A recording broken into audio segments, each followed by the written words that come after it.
Morning, everybody. Welcome back to another episode of The Market Open. We are live. It is Wednesday, April 22nd. Thank you, everybody, for being here. We got a green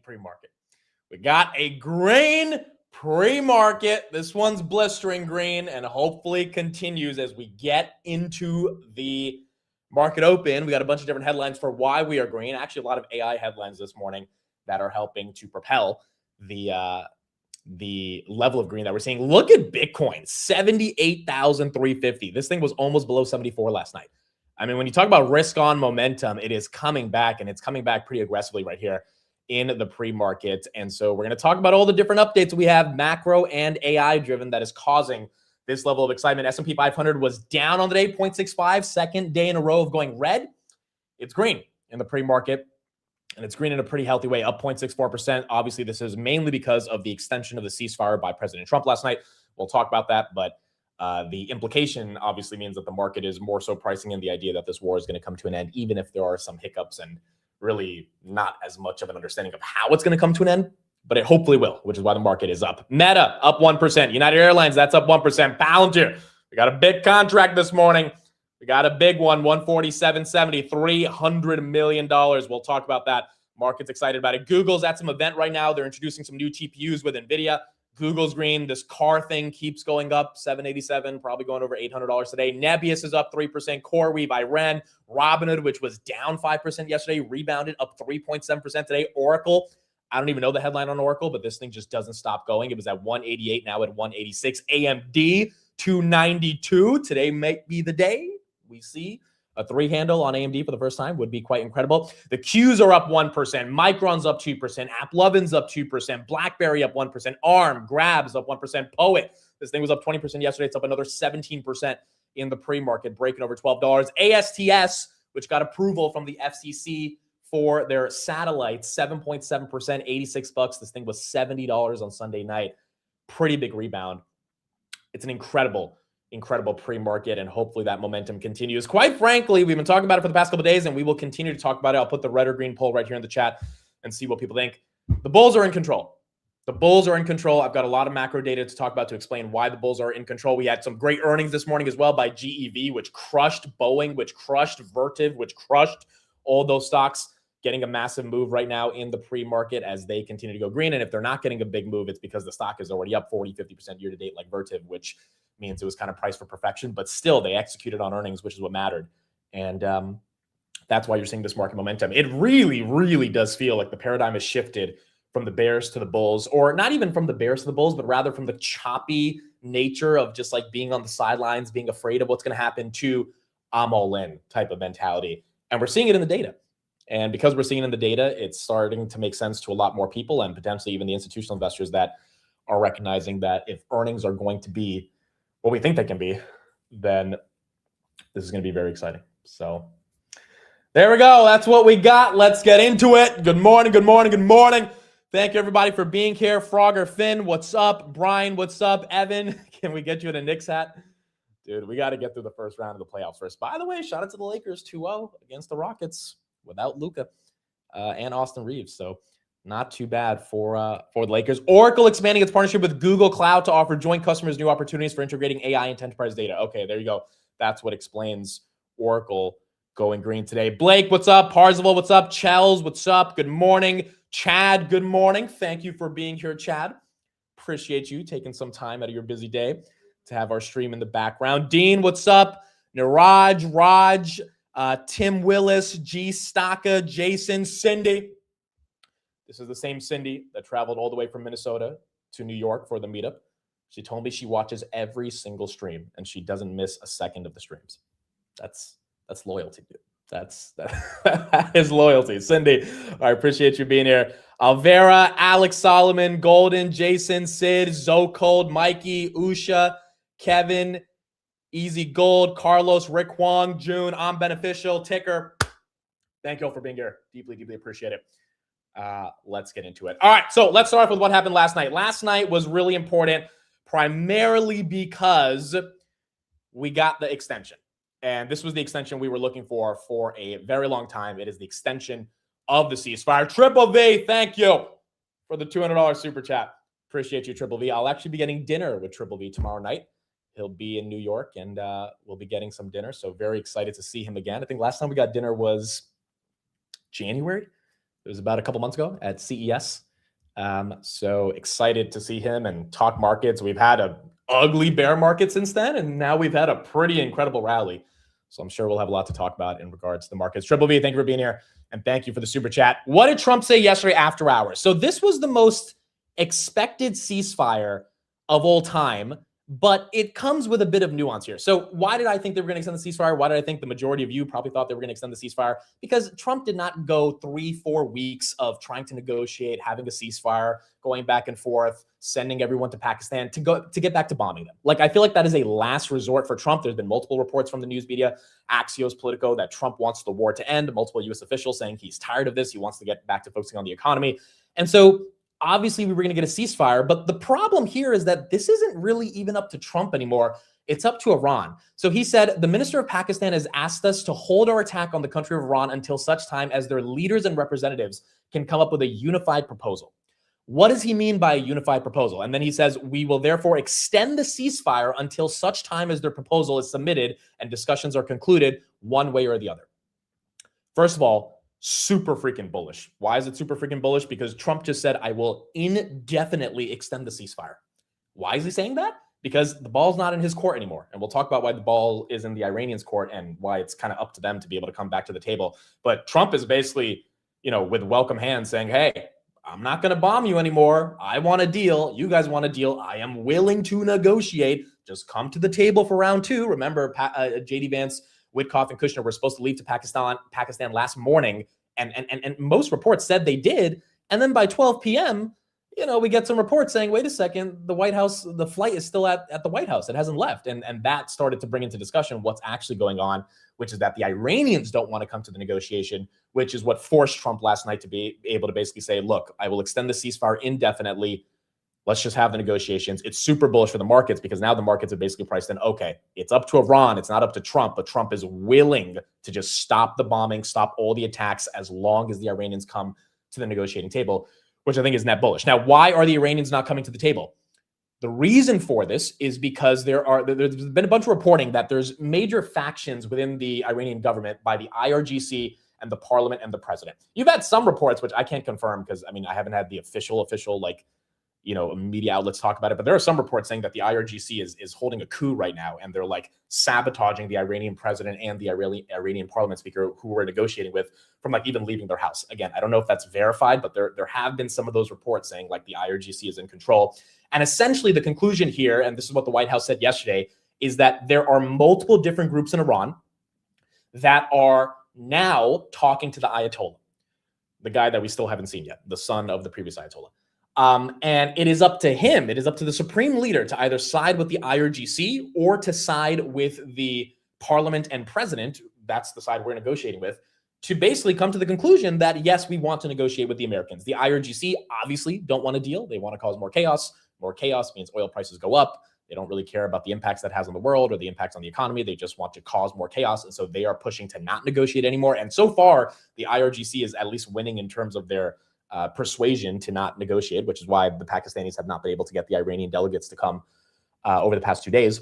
But you've got the supreme leader who also has to look out for a country, and the Iranians' main source of revenue is from the Strait of Hormuz being open and having ships pass through. So if that stops indefinitely, which it will, if there's no deal, then at some point, I would imagine the Iranian people are not going to be happy about that. And if you don't have an economy with 92 million people, you're going to have massive poverty. It's just not going to result in the right direction. Also, the Iranian IRGC news media last night said, if we have to get rid of the blockade ourselves, then we're going to do it.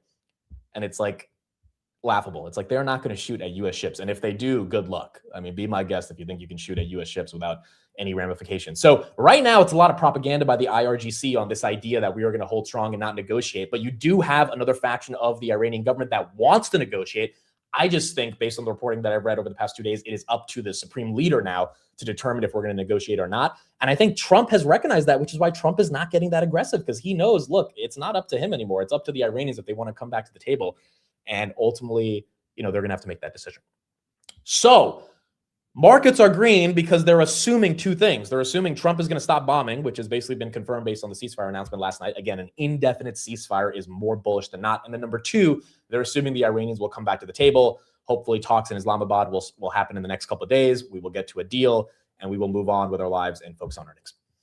So that scenario is the best scenario. It could obviously go the opposite way. And if it does, oil will spike, which oil did spike yesterday about 7%. We closed above 90. Oil right now at 91. Would not be the best thing to see, but hopefully it doesn't go in that direction. And if it doesn't, we'll be able to see a bull market that's more so focused on companies versus earnings themselves. So that's the update we have on Trump and Iran. I'm getting one update right here from Bloomberg. Trump is reportedly giving Iran's factions 3 to 5 more days to get aligned or the ceasefire extension ends. Washington does not think it is dealing with one coherent Iranian side. That's what we just talked about. Axios says there is now an open fracture between Iran's civil negotiators, a largely unresponsive supreme leader, and the IRGC and military faction. Okay, so a new report right here saying Trump is giving them basically another week to get aligned. I would imagine, yeah, like in a week, if they're not aligned by here, then things are going to get worse. So hopefully we get a week in which this happens. Axios says Trump's team still thinks there is a deal possible. He wants out of the war. The U.S. has likely gotten out about all it can from a military confrontation. Quote, several U.S. officials and Trump associates drew the same conclusion. The president thinks the U.S. has achieved everything it can militarily and wants out of the increasingly unpopular war. He won't resume it until he has exhausted every other option. Now, again, in 5 days, if the Iranians are like, we need a couple more days because we're getting close to like coming to an agreement to get ready to negotiate with you guys, like, I think Trump will be like, okay, fine, I'm not going to bomb. Like, again, every time Trump gives a deadline, it's not a hard line deadline because he knows that if he starts bombing again, then there is no chance of peace, no chance of negotiations. And we're going back to where we were a couple weeks ago. And so, but you have to say 3 to 5 days. You have to put pressure on them like he has done repeatedly. The question is just if we're closer than not to a deal like we were last night, then I would imagine that ceasefire continues to get extended and hopefully it leads us to an inevitable deal happening. Yeah, there really are no deadlines at this point. Like, again, just you got to think about it logically. If Trump decides to attack them, that means everything we've worked for a ceasefire is out the window. It's not real anymore. Like, there's no chance of coming back and we are just putting boots on the ground. I don't think Trump wants to do that going into midterms, especially because the stock market just added $8 trillion in market cap, and that would start to disappear as oil goes up. And I think Trump is smart enough to understand that, which means the question is just persuading the Iranians to inevitably come to a deal. So hopefully we will see that ends up playing out, and that's the update we have on Trump and Iran. Let's talk about some of the other market headlines this morning that are also causing this grain. Palantir, big contract this morning, important contract this morning, $300 million from the USDA. They are now modernizing farming in America, which is very, very exciting. Palantir gets a $300 million contract with the U.S. Department of Agriculture to modernize services for American farmers. Trump has been talking about the farmers for a while. Over the past couple of years, you've heard a lot of different issues that the farmers have been having, giving them the time and resources they needed to secure our nation's breadbasket. Now, why is this deal so important? A lot of people don't know this unless you followed Palantir back in the OG days of 2021, 2022, but they began working with the USDA back in 2022, and their first contract was $2.2 million. And it was basically an initial contract to figure out how to lay the groundwork for digital transformation within the agency. 4 years later, that contract goes from $2.2 million to $300 million. Why? Because I would imagine they showed their results, they showed their execution, they provided value, they delivered on their promises, and ultimately the market was able to, in this case, the USDA, recognize how valuable Palantir was. And as a result, you've got a $300 million contract. So this is really important because, if you're a Palantir investor, the entire thesis is based on, and this is why this software company should deserve a premium than other software companies.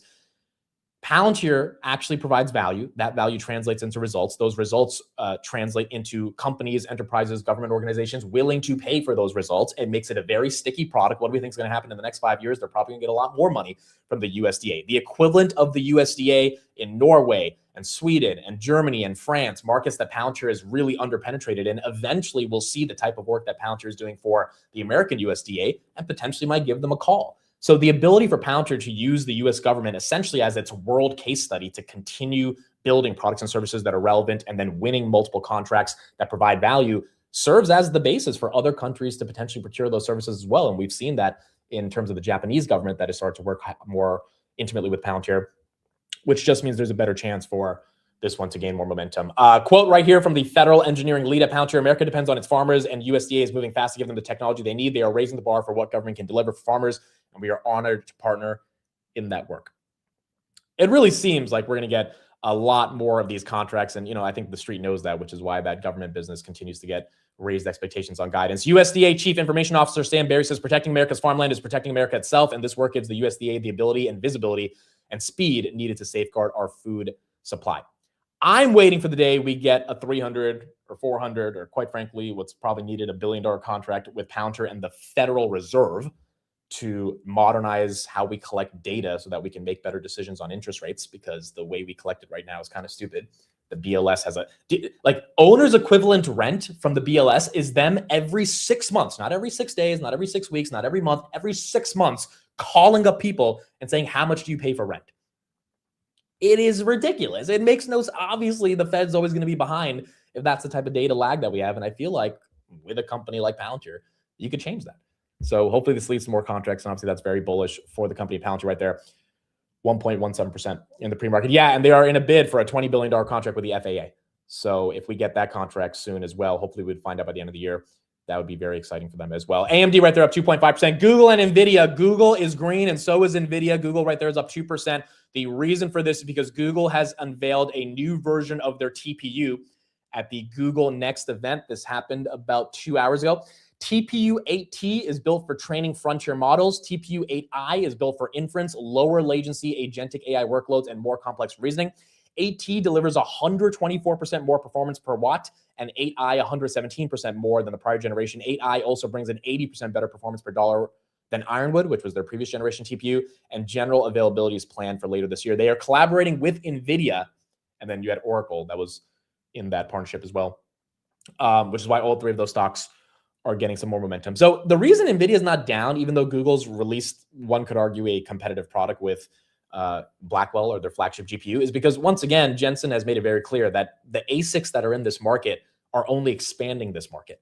And yes, is it competitive with NVIDIA? Sure. But in the words of Jose, we are compute constrained. And because we are compute constrained, there is obviously going to be a lot more excitement for different players, Broadcom, AMD, NVIDIA, Google, Amazon, which is sold out of their chips for the rest of 2026, to be able to provide that compute, whether it's data centers and the Nebius, Iran, and CoreWeaves of the world, or the actual chips. And as a result, you're seeing more momentum and excitement right there across the board in the chip sector. SMH hitting an all-time high. Google right there at 337 in the pre-market right now. People are saying, do you think Navitas is getting acquired here? I don't know what rumors you guys are seeing, but I did not see that today, that Navitas is getting acquired. Is their stock up? The stock is up 8%. I don't see any acquisition news on that. This one's been going up all week.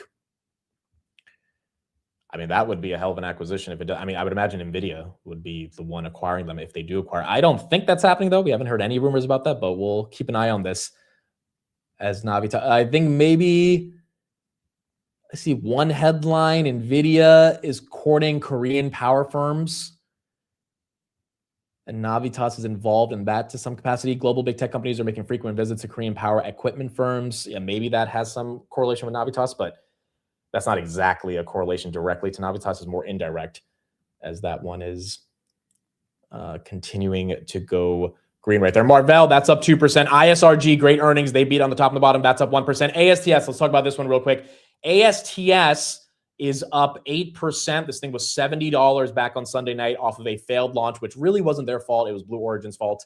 So they got dinged incorrectly for it, in my opinion, just because it was Bezos' fault. It really wasn't them. Yeah, Navitas did hire that former VP of Broadcom yesterday, which is why that went green. Yes, I bought ASTS not at the $70 low. I bought it around 84, 85 before the launch. I thought the launch would not fail because it's a routine second orbit launch. Like, I thought it would be fine. The launch failed, but they got some good news and the market kind of bought the dip right here. FCC grants AST Space Mobile Command authority to deliver direct-to-device cellular broadband from space, advancing nationwide resilient cellular broadband connectivity in the United States. That is why this one is moving up this morning and it is green. Again, the other reason I bought it is because just as a SpaceX proxy, which we have some big SpaceX news that we'll talk about, but I think ASTS and Rocket Lab are going to get a lot of FOMO when SpaceX goes public, because the more I read about SpaceX, the more I realize either this is going to be the biggest flop in history in regards to an IPO, which I don't rule that possibility out. I think there is a possibility that could happen. And the news yesterday kind of gives more credence to the Bulls than the Bears, or the Bears and the Bulls. But if it's not, which it probably is not going to be, you're just going to have a lot of money being allocated to space. And you're going to have a lot of people that want to play that space race in some way. Lunar, Redwire, all these others are probably going to be names that potentially could take place. NVIDIA right there, 200.69. That's green. And then obviously that's very good for ASTS. Rocket Lab as well. That continues to make a move in the pre-market, up 3%. Remember, yesterday we went red. It was kind of an ugly red, and then we recovered. And then at the last minute, it was like 3:43, 2 minutes before I went live. The JD Vance news came out that his trip to Pakistan is canceled, and then we dumped. And we ended the day really red. And then at like 4:15, 15 minutes after the market closed, Trump announced that the indefinite ceasefire, which ended up pumping us. So we are kind of pumping from a continuation of the pump that we had in the after hours yesterday, but we did have a red day. So a lot of these names are just kind of getting back to their levels. People are coming in and buying the dip. Even a name like Nebius, where's the dip been? The dip was for the past 2 months when it was stuck at 90, but this, it went from 161 to 156 back to 161. Now it's like consolidating, which is very bullish because it's not probably going to see those low 100s again until something really bad happens. And if you believe in the company, then something bad might not end up happening. CoreWeave right there, that's 118. Robinhood gave you a little bit of a dip at 85 yesterday. That's at 89.50. Even Apple, which was down 2.5%, that is at 267, as that's green in the pre-market as well. Okay, so what was the big news on SpaceX yesterday? Well, I was incredibly confused when I saw this news. I'm curious what you guys think, but they're acquiring a company for $60 billion, which is $15 billion more than what Elon paid for X, which now SpaceX owns via proxy because of XAI. They're buying Cursor for $50 billion. Now, for people that don't keep up with all the internal nuances of tech VC and tech startups, you probably don't know what Cursor is, but Cursor is essentially a coding startup. Think of Claude Code and OpenAI Codex before Claude Code and OpenAI Codex came out. Cursor is essentially an agent that helps you code. And they grew like crazy. They ended up getting valued at $50 billion a week ago. They raised a round. They're doing $2 billion in revenue. And I think they were the fastest company in history to reach $100 million in ARR. So then it begs the question, why is SpaceX buying them for $60 billion? Like, they're not a space company. I don't think they're going to advance space-based exploration. So what are they doing here? And so what SpaceX said is that XAI, which is also acquired by SpaceX, and Cursor are working closely together to create the world's best coding and knowledge work of AI. The combination of Cursor's leading product and distribution to expert software engineers with SpaceX's million H100 equivalent Colossus training supercomputers will allow us to build the world's most useful models. Cursor has given SpaceX the right to acquire them for $60 billion or pay $10 billion for our work together. Yeah, a lot of you guys are saying, why are people still using Cursor? It's a fair point. Obviously, Claude and Codex are winning, but Cursor is still doing $2 billion in revenue, so obviously there's still demand for it. My logic here is that they're buying the talent. They're not really buying the product. Now, maybe the product is so phenomenal, and look, it's still doing $2 billion of revenue a year. It's not like it's that's doing more than I think what XAI is doing, quite frankly, in terms of revenue, just because XAI is burning so much money. But Cursor is making a lot of money. We don't know if they're profitable yet. The problem is, do you want to pay 30 times sales for a company that's not profitable in the private markets and a company that essentially has their core product commoditized by, Claude and OpenAI? That's a different valuation question. But because all the co-founders left XAI, it seems like they might be acquiring the talent, which I know sounds crazy for $60 billion. But again, you are getting a $2 billion per year product, and then you're getting some of the best AI minds in the world that were very early to Cursor. And kind of develop the first real enterprise use case of AI, which is coding. It just happens to be that Claude and OpenAI took a lot of advantage of that and capitalized on the opportunity. And maybe that will recreate XAI, because as of now, XAI, there's nothing there. Grok is not real. No one uses it. It's not growing in the consumer or the enterprise.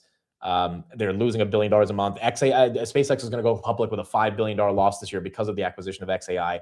You just got a lot of issues where people are wondering, why the hell is XAI even relevant? It's relevant for like the Optimus brain in Tesla. It's relevant for maybe the workflows in terms of how they're training FSD, but that means they need to merge with Tesla to justify why they bought XAI. I'm not sure how relevant it is for SpaceX, other than buying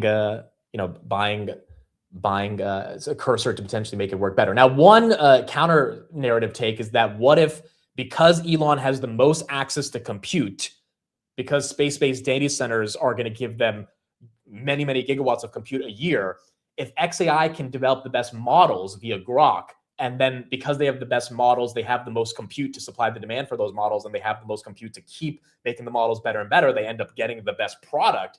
And then that product ends up overtaking Claude and Codex. It's a hell of a stretch. I saw the theory last night, but it was like, well, if Dario keeps saying we're compute constrained, Altman keeps saying we don't have enough compute, what if Elon has the most compute and then he puts all that compute into Grok? Grok ends up coming out with the best model, and people aren't really that sticky with these models. They will use the best thing. If they end up having the best model and then they have a use case on top of it with Cursor, they're able to sell into the enterprise, and maybe they end up winning this entire market. Bit of a stretch, but if it were to happen, it would be kind of crazy. Maybe that's the grand vision. Question is just going to be, is that worth $60 billion? That's very delusional. It probably is very delusional, but that was the only counter narrative I could explain for why this made sense. By the way, it's not just me. There were a lot of Tesla bulls last night, like Gally, Hyperchange. He was tweeting. He was like, what the hell is this? He was like, why are we doing this? Like, why is this happening? You had Holmars, who was like, look, I don't think this really makes a ton of sense. I mean, you had a lot of OG Tesla supporters that are just like, this one is just kind of, I mean, let's call it a spade a spade. They're juicing up the IPO. They're trying to justify the IPO in some meaningful way, and they're trying to amalgamate as many assets as possible, put them into one company, and then hope retail feels that this thing is worth $2 trillion, which time will tell to see if that actually ends up playing out. 30 and a wake up says, I used to love Grok. It's not that great relative. Obviously, that can change, but there are better products that are out there. Yeah, and Grok is great for like real-time searching of stuff on X, but not a lot of people use X, right? I mean, there's people that use it, but more and more people are just using ChatGPT, Gemini, and Claude. And when you need a use case for these products, and the biggest use case right now is coding, even for newbies like myself that can vibe code, like that is a use case. And if you build products around that are really good, you end up getting market share, which I think is what's happening in the other sectors. So I think this acquisition is not terribly bearish. It's just, is it super bullish right now? And is $60 billion the price you want to pay? Also, SpaceX does not have $60 billion in cash, so they're obviously going to have to dilute and put out a bunch of shares in order to make this happen. But we're going to see if this ends up helping in the broader IPO process. GE Vernova, they crushed earnings. That's up 7%. Let's go through some of these earnings. So we got some really good results today. GEV beat by 763% on EPS. Now, someone tell me if this is a tax issue. I don't think this is like accounting shenanigans from the preliminary results I was looking at. I think this is legit. They ended up putting up these numbers. Maybe some of it is, but that is crazy. Street expected $2. They put in $17.44. Revenue, they beat by 1%, 9.3 versus 9.2. EPS is up 1,800% year over year. Revenue is up 16% year over year. Again, this is really important for them to be able to continue getting the type of momentum they're getting in order for them to win. And in order for them to prove that the utilities and the energy sector of AI is not slowing down anytime soon. Then you had Boeing, which also had a massive earnings where they beat as well by, let me pull up the Boeing numbers right here. They only lost 20 cents versus 67 cents. So they beat by 70% on EPS. EPS is up 59% year over year. Revenue, $22.2 billion versus 21.1, beat by 1%. So you got Boeing that crushed it. You have GEV that crushed it. You have Vertiv that also crushed it. Boeing is up 5% in the pre-market. Vertiv ended up not getting a lot of love on their stock. Again, that stock is up a lot for this year, but they also had a pretty good earnings. We'll look at their numbers in a second.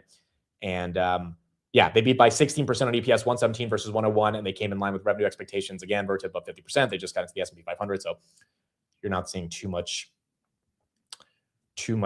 crazy market momentum in the context of Vertiv. But again, a lot of these names have had a really good year already. Then you had AT&T, legacy name. They beat 4%, 57 cents versus 55 cents, and then 1% on revenue. EPS up 12% year over year, revenue up 3% year over year. So you've got a lot of these legacy companies along with the new AI companies that are putting up good numbers. Vertiv's up 80% year to date. So, I mean, some of these names are just up way too much to continue going up without a little bit of a pullback. But they are beating, which is what matters. We need these companies to beat on earnings back and forth. And if they keep doing that, that is a good thing. I still don't know why Navitas is up for those that are asking. It's up 8%. We don't have any headline on that. I guess we'll We'll try to find out soon what's the reason. But Poet as well, I think, is just getting squeezed. I mean, they are likely a supplier for Marvell, which is why they got the bump yesterday, probably continuing that bump today. Now I think there's probably some FOMO that's getting into Poet right now. And the short's probably getting a little squeezy. We're going to have to see if it can hold that run. But Navitas don't have a headline. Poet, it looks like the Marvell deal with Google, them being a key supplier, that is what's helping Poet. Marvell right there, 153. That's up 1.7%. The Navitas Broadcom executive to the board, that was yesterday's news, right? So, I mean, it was already up yesterday, 16% because of that. So maybe there's some FOMO in Navitas, right? And that's continuing, but I don't think that's new news today that would be affecting them. ServiceNow does report tonight. So ServiceNow and Tesla, I'll be live. I think Jose will be with me. So this is going to be a really important earnings report because you got Tesla, obviously, which is going to be super important just because it's the first Mag 7 report. And then you have ServiceNow, which is one of the software companies that we need to see if they can actually make a move. Now, Jensen has talked up ServiceNow. This was him yesterday talking up Adobe. Adobe announced a $25 billion buyback. They only have $7 billion in cash. Stock's up 3%. They're obviously going to have to dilute or go into debt in order to get the money in order to be able to buy back their stock. This is what Jensen tried to say yesterday about Adobe, but ServiceNow today, Bill McDermott, if he can actually prove the results, it's up 20% from the lows. Then maybe ServiceNow gets closer back to that 120, 125 range, which is where it was at in early February. To think of ourselves as a desktop software company, then we said we're a creative company. So that means any media type and any device on which people want to create, we should be the one providing it. Then we said, well, what is this content being used for? Don't think of yourself as just a creative tools company. Think of it as what is this content being created for? Marketing. That's how we entered the marketing. So I think companies that constantly evolve their vision and aspirationally think of it higher, that's when you then use M&A. The fact of the matter is no company, no CEO has ever made a greater contribution to how the world tells stories than Adobe. You're very kind, Jensen. No company has. And so we're deeply grateful for everything you've done. We're deeply grateful for the technology you have invented, the industry you have inspired, the ecosystem that you have built. All of us that had the benefit of growing up in the Adobe world so that we could be more creative, so that we can design, so that we could tell stories. And so I've got all of my, pet tricks and all of the tricks of the trade and, my know-how and how I think about things, my philosophy and things like that, that's integrated into NVIDIA. But when the time comes, I'm hoping the next person, who I hope is already in the company, is going to take all of this and reshape it in their own philosophy and whatever makes sense at that time. Okay, sorry the volume was a little low on that clip, but essentially, Jensen's trying to pump up Adobe, man. They're trying to pump up Adobe, and we're going to see if this one ends up really working right here. Someone's saying, what's the point of raising debt to potentially buy back stock? So it is not confirmed that Adobe is going to raise debt to buy back stock. They might do it. They might not do it. Salesforce absolutely did that because they issued a $50 billion buyback. They bought 20 million shares, I think, a month ago, and they issued debt to buy back that stock. The reason for that is because if they can get debt at a cheaper rate than what their stock will yield at, it's a good deal, right? If they can get their debt at 5 to 7% a year, and they can get the stock to go up more than that per year with the support of the buybacks, and the earnings growth, and then the free cash flow yield. I mean, that obviously makes it attractive. It is confusing. You would go into debt just to buy back your stock. But if your stock is deeply undervalued, then maybe there's an opportunity for it. Adobe has not said they would do that yet, but they have $7 billion in cash and they're doing a $25 billion buyback. Maybe they do this over the next few years. But if they do it over the next few years, you're not going to get the immediate impact of catching a bid on the stock. And the question is just going to be when that ends up playing out. Got some updates from the news sources. So this is from MS Now. U.S.-Iran, despite high levels of mistrust on both sides, mediators and people familiar with the talks say the two sides have been engaging in ideas that could point to a compromise around core issues like Iran's nuclear program. The two sides are getting closer to a framework that would include a basic understanding of curbing Iran's enrichment. Wow. If that's true, I mean, it might not be the complete ban on Iranian nuclear weapons that people thought would happen, which also is not that much of a surprise at the end of the day. The Iranians do have some leverage right here. So If it's a basic understanding of curbing Iran's enrichment, I wonder what that actually means in regard to them getting a nuclear weapon or their surveillance over their nuclear program. But that's one report that we have right now. Lebanon is going to push for a 1-month truce extension with Israel, as per CNN. And Trump, to the New York Post just now, said Iran talks possible as soon as Friday. Okay, we were waiting for Trump to give an update on when these talks could happen. S&P right there, up 0.67%. I would imagine we would know even before Friday if the Iranians are. We will probably know if the Iranians come back to the table, I think by today, I would imagine, latest tomorrow. And then Friday, you would begin the talks by both sides going back to Pakistan with Pakistani mediators. The Pakistani PM tweeted yesterday that he hopes both sides can come to an agreement and they hopefully respect the ceasefire, yada, yada. So, maybe we get that coming together and we get a chance for this to play out. Also, Bloomberg right here, traders placed a $430 million bet on lower oil prices before Trump announced the ceasefire extension. It is the third time this month and the fourth in total that a large, well-timed directional bet on the price of oil has been made shortly before major announcements on the Iran war. One combined wager in March was worth $500 million, while April's bets have totaled some $2.1 billion. 4,260 lots of selling oil hit the market worth a combined $430 million minutes before Trump announced, or 15 minutes before Trump announced the ceasefire extension. We all know who did it, right? Shouldn't be a big mystery to everybody. Who has access to unlimited capital that is close with the president of the United States? It's Barron Trump. We know it's Barron. Barron's getting filthy rich, bro. Filthy free. He's going to leave that White House at 22 years old and probably be a multi-billionaire. It is what it is. Oh, by the way, Lutnick's sons are also getting rich. They bought for pennies on the dollar the redemption rights for tariff refunds. So I didn't even know these financial instruments exist, but this is how crazy the world of finance is. When we issued the sweeping tariffs on the entire country and multiple countries back in 2025, there were financial instruments where you could hedge against the tariffs being overturned. And Lutnick's sons and Cantor Fitzgerald bought the rights for those for 5 cents on the dollar. Well, guess what? We have to return the tariffs. And so they're going to make a lot of money on those redemption rights when it comes to tariffs. And so the narrative obviously is Lutnick was pushing the tariffs. His sons were loading up as a hedge. If the tariffs didn't go through, the tariffs don't go through. His sons end up making a lot of money from that. Just across the entire board, we've seen incredible levels of insider trading, and it's obvious. It's obvious at this. You don't have these multi-$100 million bets 10 minutes before the president tweets something without people knowing.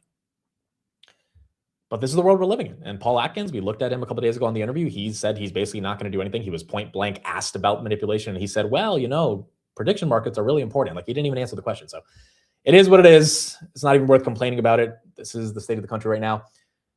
And I think for all of us as retail investors, we just hope that this bull market comes back, because at the end of the day, the only thing that we can do is invest in equities. And hopefully these equities continue to go up as this war comes to an end and earnings are respected. Tesla right there, that's a 0.71% in the pre-market. We got 6 minutes until the market opens. Couple of headlines right here. Robinhood invested in OpenAI at $75 million. So now if you buy RVI Robinhood Ventures, you are getting $75 million worth of OpenAI. Took them a while to make this investment, but they did. Speaking of OpenAI, ChatGPT came out with GPT Image 2, and it's pretty freaking impressive. Here's a minute video yesterday of them showing off what they've been able to do with this new model. Hilarious use case of the new ChatGPT image model that just came out today. So I said, generate an image of the book Good to Great. The barcode on the book should scan to the actual book. So what we're going to do is we're going to full screen this, and we're going to zoom in on this barcode. I have a barcode scanner right here, and let's go ahead and go like this. Bang. Good to Great. The barcode scanner fully works. What? Do the same with the book, The Intelligent Investor. Okay, it's done. Now what I'm going to do is I'm going to open this up full screen. We'll give this a scan. Boom, look at that, The Intelligent Investor. Here are the videos. One thing I want to test here, I want to make sure that it's not picking up and just reading the ISBN number. So I'm actually going to open up Canva. I'm going to paste it in here. Now what I'm going to do is I'm going to I'm going to black out this part of this. I want to see if This it's part is actually crazy. scanning the barcode. So let's see. Bro, that's crazy. That is actually wild. What the hell? I mean, it's pretty cool. First of all, it makes people question Adobe, right? When you have that type of image editing software right in front of you. But also, it's like, it looks like the image models are just getting better and better and better. And obviously, Nano Banana, I think, is like the cream of the crop right now. But if GPT and Claude start getting their game up, and GPT images suck right now. Like, I've asked it to edit images before, and it's like really bad. I hope this new model ends up like allowing me to edit image easily. And that, begs the question, wait a second, why would I go into Photoshop or Premiere or even Canva for that matter to edit something if I can just tell GPT to do it or Nano Banana to do it? So I don't think those companies are going to be commoditized. I think they'll be working with the LLMs, but a lot of the action is going to happen on the LLM itself. And that is exciting because it just means there's going to be a lot more demand for compute, and you're going to see a lot more demand for these models to be better and better. And this is the worst they're currently ever going to be at the moment. Meta, we talked about this story a week ago at Square. I had an inside source at Square. It was an employee who was a friend of mine who got fired, who confirmed this was happening. Meta is officially rolling it out. Meta to install tracking software on U.S. employee computers to capture workflow data for AI training. Meta tracking tool to capture mouse movements, keystrokes, and snapshots of what employees see on their screens. This was exactly the reason my friend got fired at Square, or I should say Block, that's their name, because he wasn't really doing shit. So he was like, yeah, I probably deserve to get fired. Like they figured out I wasn't doing anything. But now they're bringing that to Meta, and I would imagine every tech company is going to be doing. If you work at a tech company, I imagine in the next couple of years, yeah, you're going to be tracked with every keystroke, because why wouldn't they, right? Like if they can determine what's efficient, what's not efficient, or productive for their employees, then they're going to try to take advantage of that. And yeah, as a result, it seems like that would be a new form of a use case for AI, but ultimately would potentially make companies more productive. Call options on tech skyrocketing. Mega cap call option volume rose to 25 million in contracts last week for 3 days, 2-year highs. We are getting more and more leverage entering into this market. We don't have the new FINRA debt, margin debt numbers yet. I imagine we're pushing close to 1.8, 1.9 trillion of margin debt. I think it went down in February and March, obviously, but I think it's coming back up, and you're seeing the institutional call option volume just become massive. It's the highest we've seen in a very, very long time, which is really good because ultimately it means that there are more people that are optimistic on this bull market. It could also be a little euphoric, so you can take it both ways, but it is something that's exciting. And then last stat I'll show you guys before we get into the market open, Trump 1.0, 317 days into his first term. Market was up 17.6%. Trump 2.0, 317 days into his term. The market is up 17.8%. So far, Trump 2.0 has basically gone the same exact way as Trump 1.0. And we're going to see throughout the year if we can start making some more progress on the markets, if this war comes to an end, if we have good earnings. But we are going to start off big tech earnings today with Tesla. We already had a bunch of companies report this morning. They crushed it. Hopefully Tesla can continue. GEV, that's up. Boeing, that's up. If Tesla can continue, ServiceNow, IBM, and the S&P can flip green and stop this 2-day losing streak of going red, then hopefully we can keep this bull market going. All right, there we go. Thank you, everybody, for being here. Deeply, deeply means the world to spend your morning with me. It is Wednesday, April 22nd, 9:30 a.m. The stock market is now open.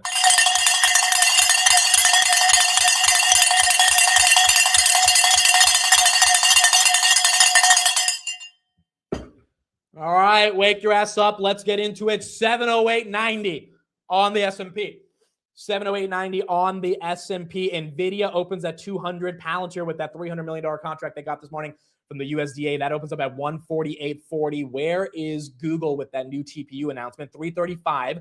That's up 1% on the day. Navitas up 7.9. Rocket Lab back above 91. ASTS with that FCC approval. 84, down a little bit from that $87 in the pre-market range, but 84.40, that's green. Broadcom, 408, getting a bit of a breakout right there. Intel, that's up 3%. Reddit, that's up 2.84%. Lockheed and Raytheon, it looks like we're going to have a $1.5 trillion defense spend budget, which is really good for Ondas, Kratos, Palantir, Lockheed, Raytheon, all your defense contractors. Anduril in the private market, SpaceX, which will be a public company. They're a big defense contractor. So that budget potentially could be good for your drone names. And that's why those are green. Webull, that's up 1%. They're buying back $100 million of stock. Snapchat, that's up 2%. You have DNUT, that's up 1.76. ARM, 179, that is up. Nebius, are we green? Wow. 6% on Nebius. I saw a couple headlines this morning about a new data center that they're working on, but it's not like confirmed yet, but I guess that's enough to get the stock moving. 167.43 on Nebius. ServiceNow, 102.80. Where is Poet? That opened at 12.04, still up 17%. Rocket Lab, 92. Rocket Lab, 92. Dolores, where is Robinhood? Did we get 91? Robinhood, we are at 88. So Robinhood not getting that $90 open, but still green on the day. S&P at 709. Palantir still at $149.30. Derek, Mr. Derek Wall, thank you for being in the chat. He says, OMG, Nebius. There you go. Nebius making a move right there. 165. That's up 5.5% as that one is green. NVIDIA at 200. GE Veranova, 11%. I mean, they crushed earnings. They absolutely crushed earnings. They deserve it. This one is catching the bid. And this one year to date now, how much is GEV up? I think it's closer to 50% year to date. 62%. So it was 50% right before this 12% move. And there you go, 62% on GEV. Oracle, 184, but the partnership with Google, Big Bear AI, that's up 3%. Qualcomm's up about 1%. Where is Fastly? That's at 26.95. It hit 27 last night. AppLovin, 475. AppLovin trying to get back up to 500. This was at 380. Just a couple of weeks ago, it was actually at 364 on April 10th. So that was only 12 days ago. Wasn't even the March 30th lows, but hell of a move since then. Dell just keeps going up.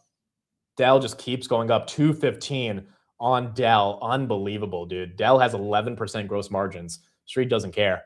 We need servers for GPUs, and Dell is the company that's providing them. GEV, that's up 13. NVIDIA trying to get back to 201.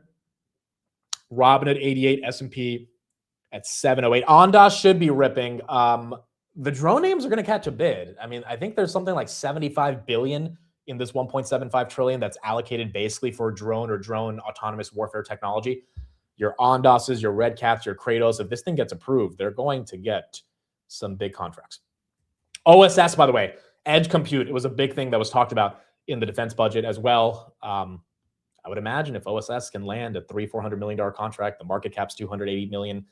Like if they get double their market cap in size of one contract, which they've got a lot of prototypes, which could lead to that, you know, maybe OSS is a $1 billion company and that would be a 4X from these levels. Again, it's risky. It's a small cap, but it's one of the better small caps, I think, that is out there in the context of edge compute and defense. SoFi, 1920. Oscar, 1640. That is green, 1164. Is Beyond Meat pumping? Beyond Meat was in the top 20 stocks traded yesterday for options contracts. I don't know why people are buying calls on this, but they are. So Beyond Meat had 644,000 contracts traded yesterday. A little excitement in this bull market for a company that has negative gross margins, but you know, why not? I guess. Again, a company like Beyond Meat going to zero doesn't really matter. You just don't want to see this type of euphoria on the really important companies, and I don't think we're seeing that yet. CrowdStrike right there, 454. That's green. AMD, did we get 295? We lost 290 at the open, which is okay. Let's see if we can get back there. 290, there we're just touching above 290. We got to 292 in the pre-market. The space names, I think, are going off because of the SpaceX IPO and excitement around it. Yeah, space across the board is green except EchoStar. Besides EchoStar, Redwire's up 13, Firefly's up 6. Firefly was a $14 stock 2 months ago. ASTS back above 86. Rocket Lab 9150. Saidu, that's up 12%. Planet Labs, that's up 7%. Planet Labs had great earnings a month ago. AEHR, my goodness, $100. I mean, really the playbook this year, find a small cap that's relevant in the AI supply chain and ride it up. That has been the playbook for many names. AEHR was one of them. This thing was trading at, I think, $20 earlier this year. Roundabout a little bit below $20. Yeah, basically $21 in January. So it was a 4X or 5X from those levels. And, you know, the market cap was really small. Market cap's still pretty small, but they're getting orders. And those orders are leading to the market being a lot more excited about their trajectory. Ondas up 5.2. AXTI, they diluted a week ago. They are, wow, 18%. This is another one of those companies, super small, ended up becoming a $5 billion company right here, even with the debt. That's how you know we're in a bull market. These companies have diluted heavily. AAOI, AXTI, Poet, AEHR, like they've all diluted, and the market has sucked up the dilution like it's nothing. Like it doesn't even matter. And the stocks are still going up at a higher price than what they were diluted at. I mean, that's how you know the bulls are coming out to play. And it's risk on more than it is risk off at the moment. Palantir right there, 148.40. Where is CAR? 836. Why not? Is anyone in this? I hope no one's shorting this thing. There you go. Remember, there's 2 hedge funds that own the majority of the float. They can't sell till September. They're basically insiders now. And I mean, it's just basic supply and demand. There's not enough shares going around. There is more demand than not for people that are willing to trade it, and it just pushes the stock up. Now, it went down from 750 to 550 yesterday, so I wouldn't be surprised for this thing to go back to 600 soon. But if it keeps getting squeezed, then it can keep making that move upwards as well. Broadcom 407.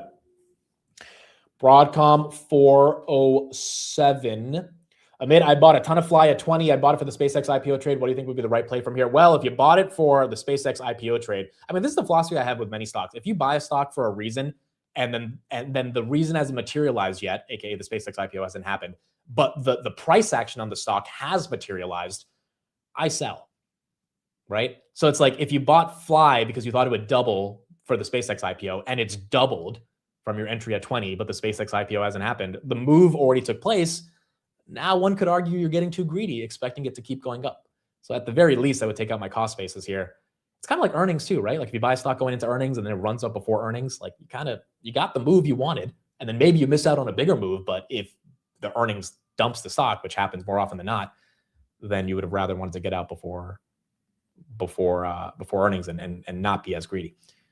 So I don't think it's crazy to take profits around that. SPY 708, ServiceNow 102. That's green. CoreWeave 120. That's up another 5%. Wolf is also up on the day. There you go. Wolf is up 28, 13%. That's also green. Redwire 1197, 16%. Yeah, you can also put in a stop limit order, and then if it hits, it hits. If it doesn't, then it can keep going up. Is SoFi running into earnings? Not really. I mean, SoFi, the run was from 1490 to 20, which did happen from the March 30 flows, but that's like the entire market had that type of a run. So now this thing would have to move up to like, I would say at least 22, 23 to think it's a run going into earnings. Because the previous run from 14 to 19 was just the market moving up. It wasn't really SoFi. So we got to see if Noto can deliver on April 29th, which is going to be a very big day for everybody. Meta, Google, Microsoft, Amazon, the new Fed, or not the new Fed chair, but one of Jay Powell's last Fed meetings before Kevin Warsh takes office, and then you have SoFi in the morning. So you're going to have a lot of stuff that day. Palantir right there, just below 149. Crude is at 92, so we're seeing a lot of stocks go up, but you are seeing oil still spike. So the market's ignoring the price of oil right here, which means maybe later in the day they stop ignoring it, but for now, it's not the biggest concern. SPY is still green. Redwire just absolutely dominating today with Rocket Lab and ASTS. Rocket Lab right there, 92, as that continues to go green. Pepsi has announced a strategic multi-year collaboration with Google Cloud to strengthen its digital foundation and leverage the Gemini Enterprise Agent platform. PepsiCo working with the Googs here. Okay, and then Politico, White House is drafting a tiered list ranking NATO members based on support for U.S. actions, especially the Iran war. Allies seen as model could receive benefits, while others may face consequences like reduced troop presence or cooperation. I think most of us had a feeling Trump would do something like this based on how he's been talking about NATO. So I guess we're going to see what that tiered ranking looks like from Trump. 708.85. 708.85 on the S&P. On the S&P. I mean, we are pretty green across the board. There's not a lot of sectors that are red. Vertiv is red because they had good earnings, but the stock was up a lot year to date, so it's taking a breather. IBKR had an type of earnings. Wasn't anything too special right there, so that's why that's down 2%, but that's not too crazy. Capital One, that's flat, decent earnings. United, unfortunately, they lowered their guidance by a couple bucks. Obviously, oil prices are up. They kind of had to, right? I would imagine the other airlines will do that as well. So United right there, that's down 4%. Meta 672, that's flat from yesterday. Iran getting a nice 5% move. That was down 5%. Why is HIMS red? HIMS is red. I think the Amazon news, like the knee-jerk reaction of taking HIMS down made sense, but also the Amazon news has affected HIMS like 17 times in the past couple of years. So many times Amazon has announced like their version of GLP or their version of medical services. So, I mean, I wonder if HIMS is immune to it or if people are still afraid of that affecting the stock, but down about 2%, just below 30 on the day. Tesla, nice little run to 390 here after hitting 385 yesterday. IoT also nice move to 32. That's up 2%. MicroStrategy, that should be green today. Yup. Wow. 9% on MSTR. You know, I mean, MSTR is definitely trading at a better premium to MNAV than Bitmine is. Although Bitmine is more aggressively buying Ethereum over MicroStrategy. But Bitmine getting a move, 7%. It is indeed getting a move right here. Where's ETH? Are we at 25? We're at 2,400. So it looks like today, Bitmine's getting a little bit more love. MicroStrategy up 9.7% on the day. Yeah, yesterday ETH was up, but Bitmine was up, was red, or it was up like 0.5%. So it really wasn't making a move. Today, you're seeing the opposite. You're seeing like a real delta between ETH's 2% and BMNR 7% right here. Bitcoin's up 1%, MicroStrategy up 9% on the day. Where is Zeta? That is 1816, holding on to that $18 level. They have earnings next week as well, so we'll keep an eye on them. I think Steinberg is going to deliver the goods. The question is, can we get the stock above 20, which I think it really deserves to be there, especially if the IGV sell-off is done. And they're profitable, so they will have their second quarter of GAAP net income, which should be bullish for them. IGV, that's up 2%. IGV is up 2%. NVIDIA, 200.4. NVIDIA's been toying with us. It's just chilling around 200 and 202. Not really breaking out from those levels. Fox News, Iran threatens to hit regional power plants if the U.S. strikes escalate. I mean, I think this is why Trump basically put on an indefinite ceasefire. He does not want the Saudis and the other countries around them, Kuwait, etc., to have to deal Iraq with proxy attacks by Iran. That happened in March. If it happens again, we just get back to the same issue of oil spiking back above 100. So I would imagine they don't want that to happen. Rocket Lab right there, 92.25.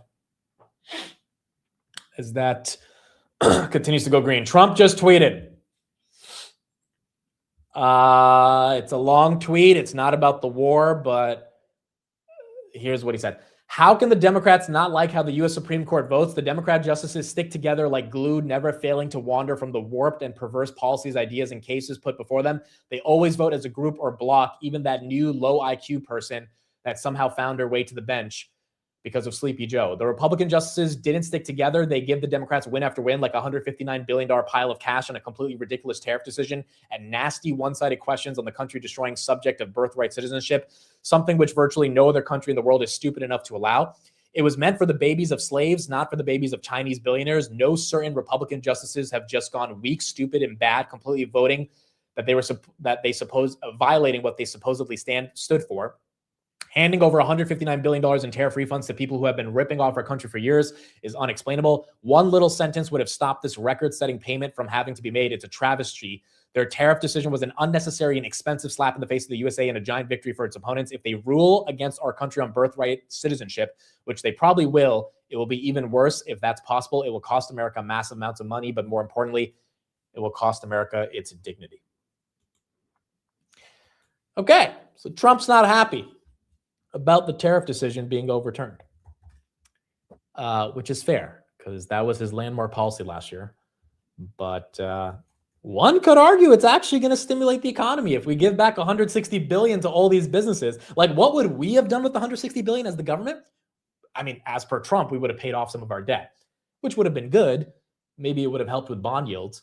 But if we give $160 billion back to small businesses and they actually start investing back into the economy, maybe that ends up being a better net impact. Now, will we explode our debt? Yeah, but I mean, it is what it is. I feel like that's inevitable.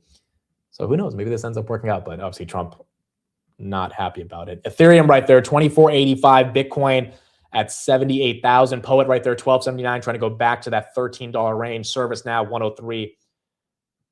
That is up 2.9%. Why are we giving it back to businesses? Aren't the consumers the one who paid it? You know, that's a good point. But I think it's probably impossible for tens of billions of consumers to get that money back. So I guess it goes back to the businesses. That's how it plays out. Someone just bought $1.5 million of IBIT calls for $48 expiring in July. IBIT is 44.64, so a little bit out of the money. They pay $256 for those calls in July. Constellation Energy Group, that's up 2.74%. As that is also green. Amit, did you hear Chamath said he's going to dump his SpaceX soon? I did not. I did not hear him say that. I would imagine he will. I mean, the guy's been holding on to this thing since it was like less than $1 billion in market cap or valuation. I mean, dude, it's not just Chamath. A lot of people are going to dump their SpaceX. Like, this is going to be a wealth transfer from the people who invested early to the people who believe that there's upside from $2 trillion. Like, that is what's going to be happening when SpaceX goes public. And quite frankly, I don't know how the stock market's going to react to that. I don't know how much demand is really going to be there, but it seems like the underwriters think there's plenty of demand for at least $75 billion of capital that SpaceX could raise. Oracle right there, 185. RVI, that's up 15% based on this OpenAI news. I don't know what valuation they got OpenAI at. I would imagine it's the same valuation, 800 to 850 billion. Anthropic, by the way, is going for $1 trillion now in the private markets. Someone tweeted yesterday that they've had Anthropic shares for a while, and they just got an offer from a very large firm at 1.05 trillion. They said they're not selling, but you know, the fact that they got that offer means that, like, yeah, Anthropic is not stuck at even 800 billion anymore in the private markets. USAR, that's up 12%. USAR has 12%. Did you get into Anduril? Yes, I'm in Anduril. I think the valuation I got is like 95 billion. Definitely a bit of a premium, but I don't know. I think when Anduril goes public, it's going to be one of the hottest IPOs that's out there. And, you know, quite frankly, Iran proved that defense spending is not slowing down. And then, you know, Anduril just got that $20 billion army contract, Golden Dome. Like, I don't think their growth is slowing down anytime soon. And from my understanding, the quality of their growth is better than every other defense contractor that's out there. And every administration wants them to create more jobs, and they're creating tons and tons of jobs. So I think even if the Democrats win, they will be on the right side of giving them contracts. And so that one should end up doing well. ServiceNow, 103, keeps moving. GEV, 13%, as that continues to be green. Yeah, I'm not sick. I don't have allergies either. I don't know why I'm sniffling so much. I think my nose is just a bit stuffy, but I don't have any allergies, and I'm definitely not sick. I kind of don't know why. Maybe it's just stuffed up a little bit. I don't know. But if I was sick, I would feel it more. So I don't think I am. 199.90 right there on NVIDIA. It's not too much of the substance you guys are putting in the chat, okay? Only on Fridays, not before work, all right? Actually, the way I get the energy is maybe doing it before work. No, I'm just kidding. Maybe. I don't know. I'm actually just kidding. I've never done that before. Dude, I'm so scared of that. Like, the people who have done that thing before, I mean, I'm way too scared to even think of doing that. I'm too scared, dude. I'm a nerd. I don't do that. Trump extended ceasefire for 3 to 5 days, the White House tells Fox. Okay, so they're giving a timeline on it, 3 to 5 days. 3 to 5 days. Which, again, I don't really think is actually just going to be 3 to 5 days. But they're trying to put some pressure on them. 708.55. 708.55 on the S&P. Do we have any other macro stuff? Do we have any other macro news today? I don't think we have too much. Mortgage rates, they fell to 6.35, okay? Starting to see a little bit of clear up in the mortgage part of the economy. It was at 6.7 3 weeks ago when the 10-year was pushing 4.5. So you're seeing that come to 6.3, which is good. NVIDIA is going red. Not sure why. Is AMD going red? AMD is also almost red. So you're getting your sell-off in the semiconductor names. What about SAS? Is all green except Atlassian. All green except Atlassian. Which is good because you're seeing more green. Fun Extreme. Thanks for the super chat. Don't be scared. It's fun. You guys are crazy, bro. Dude, I've never even taken Adderall. I don't like, I've like never. People have, how do you have those energy, yada, yada. Like, I've just like, it's life, I guess, that excites me. I've never taken those types of substances. Even in college, when I had to stay up all night and study for exams.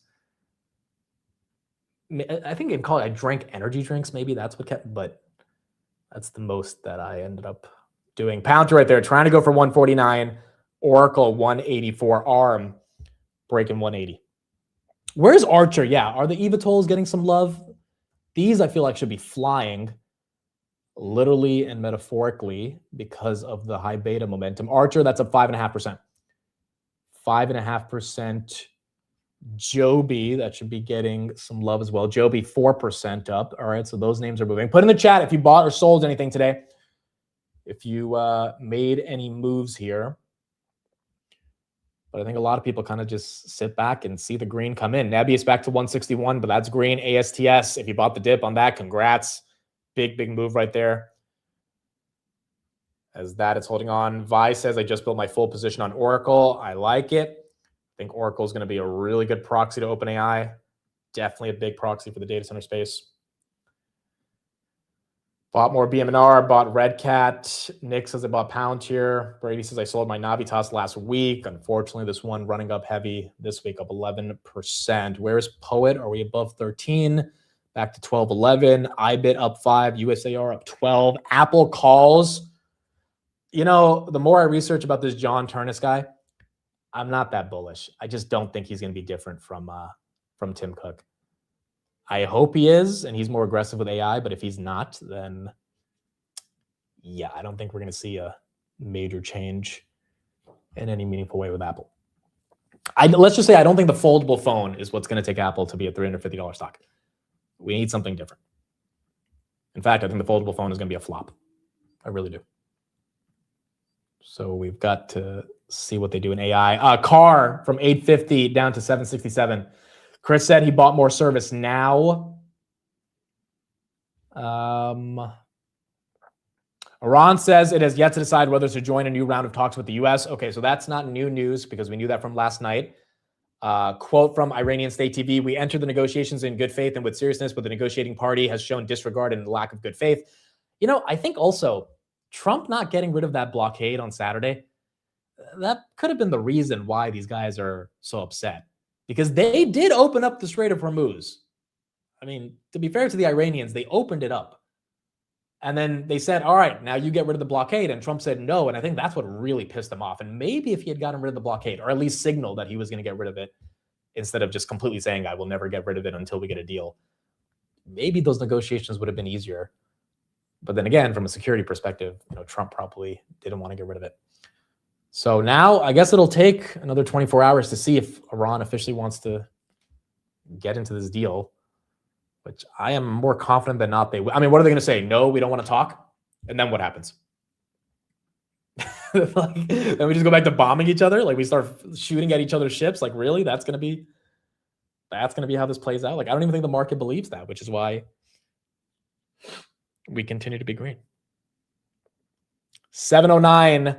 Right there on the S&P. Siraj, how much money do you have in car? Because you sent a $50 super chat for like the past 5 days. I imagine you are making like thousands of dollars a day on this freaking stock to keep sending this $50 super chat. Love you, Amit. No homo. Oh, actually you said all homo. Okay. Yesterday was no homo. Now it's all homo. I mean, look, congrats, man. It's a good trade. It's a good freaking trade. And the thing is, if you got in at like $100, $200, which you have to be pretty degenerate to get in at 100, 200. Now it's almost like if you know the situation, which is two funds own the most of it. It's not a retail driven short squeeze. It's an institutional driven short squeeze. You kind of don't have to sell. Like if it was me, I would sell if I got it at 200 and it's at 750. But like you kind of can see how far it can go because it's not retail. It's the big guys controlling this stock. And maybe that keeps it going. AMD 287. AMD 287. Oil back above 90. That's correct. It was at 8:55 minutes ago. That's right. But it was at 5:50 in the evening last night, and then it jumped up to 8:50. Like, it's just so freaking volatile. Palantir, let's see if we can get 150, man. We have been waiting for 150 for a couple of weeks now. We've gotten close. 150 resistance. We didn't touch it yesterday, I think. 150 is 67,000 shares. Be very nice to see if we could get there. SoundHound is up 7%. LEU is running. Centrus. Okay, so some of the nuclear names, they caught a bid last week. SMR and Oklo. I don't think LEU did that well last week. It looks like it's catching up. Oklo up another 8% today as well. As that is also, it's also helping out the stock. Iran back up 6. We're still waiting for the next deal for Iran. Let's see if we can get it up. We have a new politician disclosure. Who is this lady? Maria Salazar. I have no idea who these politicians are. Republican from Miami. Here's what she bought. Amgen, Boeing, Cisco, Corning, and FedEx. Dude, the fact that she bought Corning is not a popular name. It's one of the best performing AI data center infrastructure stocks this year. Why is a politician buying it? You cannot convince me they don't know before everyone else, or at least they don't have some level of information that is going to let them know that these companies are either going to get big contracts, or they know an insider who works on the board of a company that knows the other company. That, like, what politician is actively researching Corning? Like, it's not Meta, it's not Microsoft, it's not Google. These are very kind of niche stocks that have taken off this year because of this AI data center wave. They obviously, it's not Boeing, right? Boeing's, every politician knows what Boeing is. I doubt many of them know what Corning is. GLW right here, up another 1% today. So yeah, the politicians definitely have a better understanding, at least the ones who trade, than what people think. SoundHound still up 6. AMD up 1.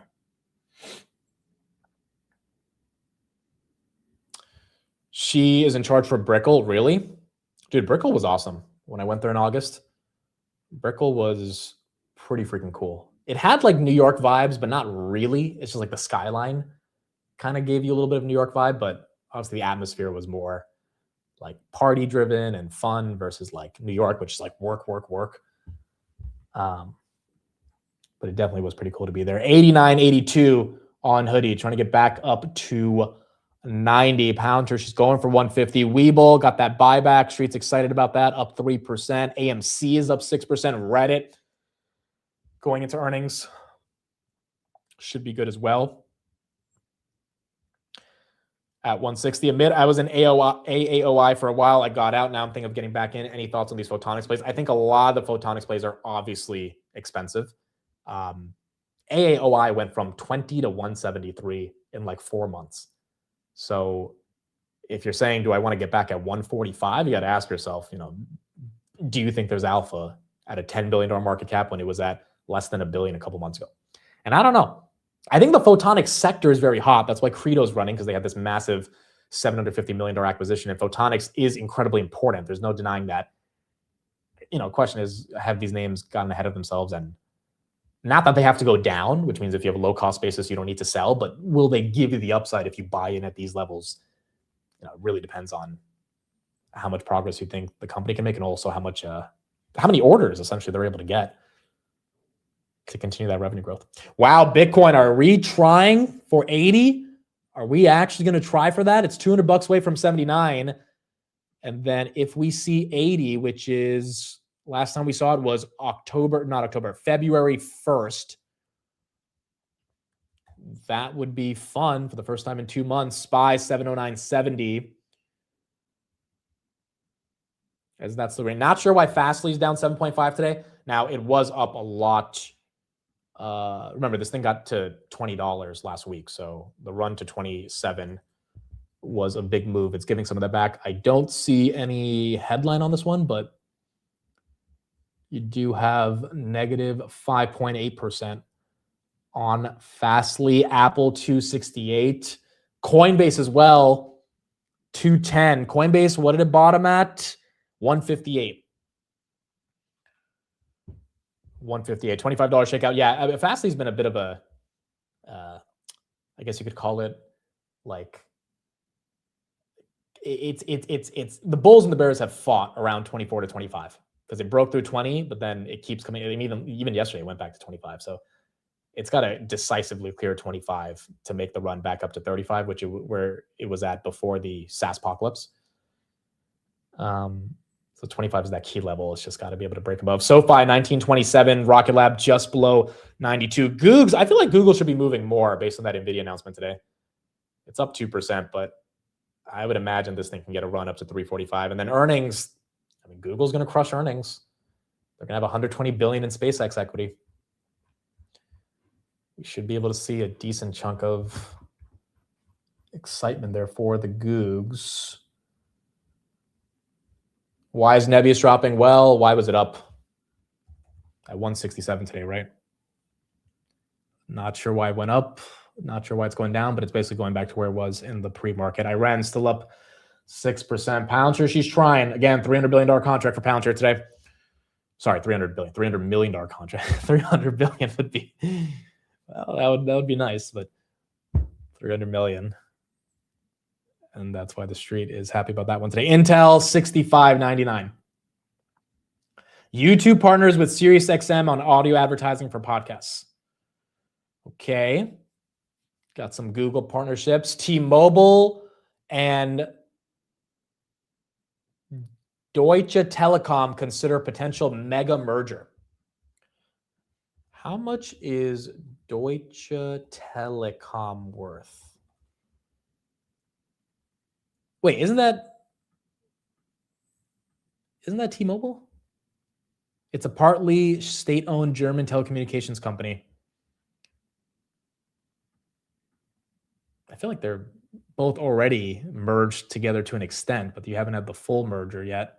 Oh, they own T-Mobile. Okay, so when they talk about considering potential mega merger, I guess they're talking about completing the entirety of the acquisition, but that's about 150 billion right now. Yeah, they own part of it. Okay, so I guess they would just buy out the rest of them.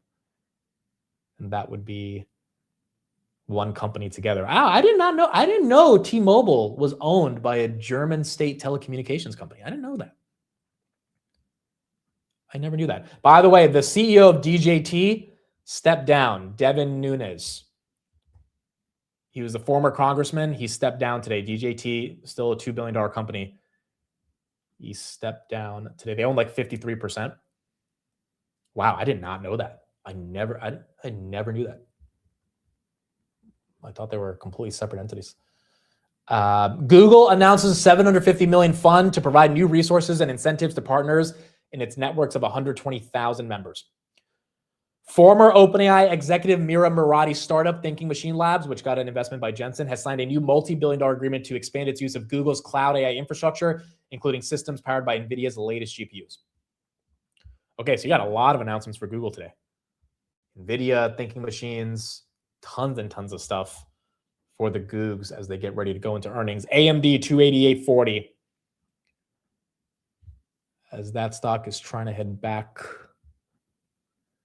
to the 290s. Oh, we're getting a Supreme Court decision today on Lisa Cook. Yeah, today is Wednesday. Let's get an update on that. I think that's why Trump put out that tweet in the morning about the Supreme Court as well. Ceasefire. So after President Trump extended the ceasefire last night, but left the blockade in place, that led to these attacks. So overnight, Iran's Navy saying it seized 2 container ships in the Strait and transferred them to Iranian shores. It also fired, they say, on a 3rd ship. Now, that's according to Iran state media and to Wire reports, and it marks the first time that Iran has moved to seize ships since the war broke out in February. So a steep escalation here, guys, as Iran looks to exert further control over the strait. And at the moment, there are no negotiations planned between the U.S. and Iran that we know of. And there continues to be this standoff over the U.S.'s naval blockade. Reuters is reporting that Iran's Navy is warning that any disruption to order and safety in the strait would be considered a, quote, red line. And that's a category, of course, that would appear to include the blockade. But President Trump, as of last night, was suggesting that he will not be dropping it. He wrote on True Social that people had approached him 4 days ago, he says, saying that Iran wanted him to open up the strait immediately. But he added, if we do that, there can never be a deal with Iran unless we blow up the rest of their country, their leaders included. And guys, one big unknown from here is the timeline moving forward. President Trump has not specified exactly how long he'd be willing to extend the ceasefire, but reportedly he wants to give Iran just a few days, maybe 3 to 5 days, to come up with a unified proposal. Just this morning, the New York Post asked him about the prospect of more peace talks in the next 36 to 72 hours, and the president said in a text message to them simply, "It's possible." Guys. Megan, thank you. Megan Casella in D.C. We are seeing more direct impacts from the war this morning in the... Okay, so that's the update on the war, and we're going to see if we end up getting any real confirmation on the Iran negotiations. Let me see if they have some coverage here on this Lisa Cook case. Prices. You know, we've been monitoring some of the commentary to see how consumers are doing, and so far so good. I just wanted to bring you a few call outs. How about Capital One? Okay, credit card, CEO on the call. This was the sort of most explicit acknowledgement of what's happening as a result of the war on the consumer. CEO says the new conflict in the Persian Gulf represents a significant cloud on the horizon. If energy prices remain elevated for an extended period of time, that would be a real headwind for consumers. Okay, but so far, we've not seen any adverse effects on our portfolio, either in our credit or spend metrics. We continue to really feel good about not only our portfolio performance, but good for the credit outlook of consumers. Okay, so Capital One, I have not gone through their transcripts yet, but looks like they are seeming pretty bullish on the consumer. The other banks kind of said the same thing, JP Morgan, Morgan Stanley. The only parts they missed on were fixed income, and they had some higher than expected credit loss provisions, but they didn't say that the consumer's in a bad spot, which is a good thing. You know, and the banks can't really lie about it. I mean, the numbers will show the street if the consumer is good or bad. And given the retail sales data, given the ADP private payrolls data, I mean, the consumer seems to be somewhat okay. Obviously, if oil stays elevated, then that's not going to help the consumer going into the summer. But, you know, oil has come down from 120. If it continues to stay around that 80, 85 range, then maybe that's going to be a good thing. I'll get the update on Lisa Cook whenever the decision comes out. We might not even get a decision today because sometimes the Supreme Court just issues no decision. So we'll see if we get an answer today. S&P still green. There are some people taking profits. That is correct. NVIDIA going red. Palantir trying for 150 again. That one's been back and forth. It's 20 cents away. UNH, that one holding on to its pump from yesterday. Microsoft, 430. First time we're seeing 430 in a couple months here on MSFT. So that one holding up. IGV's leading it. IGV, look at that, 3% up on the day. Oracle, Palantir, and Microsoft, I think the biggest beneficiaries of that. Palantir, 2 cents away from 150. She is trying. Got to see if we can get there. Google still 337. Nebula still down. Fastly down 6. Coinbase up 7. The crazy thing about the past couple of days is that, you know, different sectors have been red and people have bought the dip. Like, people have come in and bought the freaking dip. And one may argue, well, it's barely a dip, but like, that's what a bull market is. You barely get an opportunity to get back in. But when it does come in, you know, people, that they feel so much urgency to take advantage of it that they buy. Look at the heat map today. Industrials are down. Telecommunications are down. Everything else is green. Utilities are green. Energy is green. The fact that energy and tech are running at the same time also, to me, is bullish because the market's overlooking higher oil prices. Software is up. Financials are up. It feels like the bulls are back. Supreme Court does not rule on the Voting Rights Act today. All right. So we're not going to get the decision by the Supreme Court. Okay. So we'll see in the next coming weeks if we end up getting that birthright citizenship decision by the Supreme Court. Palantir, once again, there it is. There's 150. There she goes. There it is, 150.11. It's been a minute. It's been a minute. We had to go through a lot to get back here, but there she goes, 150. Congrats if you bought the dip anywhere below that 130 range.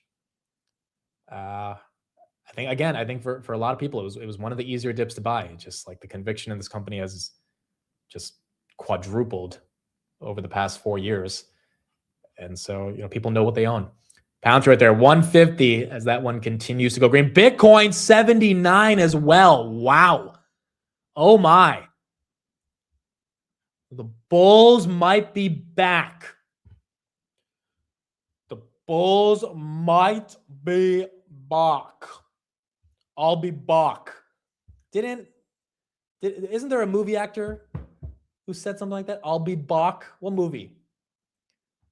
What movie am I thinking of? Someone help me. Is that Terminator? Right? There's some famous quote where the guy's like, I'll be back. Palantir's back, baby.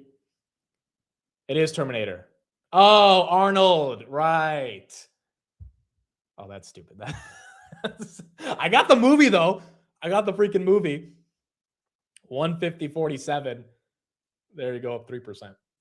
Did you guys know Arnold became the governor of California? Like, his career is just incredible to analyze, dude. Massive movie star. He was a big weightlifting champion. And then he became a Republican governor of California. Like, that's absolutely crazy. His career is just wild. S&P, 709. It was Titanic 2. Okay. I knew it was Terminator. Palantir, 150.5. Let's go to 151. Let's get out of the 150s here. Let's just keep moving. Let's get this train on the road, baby. NVIDIA hopefully gets a recovery back to 200. It looks like it wants to get there. He was not a weightlifting champion. Oh, bodybuilding. Okay, my bad. I think of it as the same thing, but essentially he was really strong.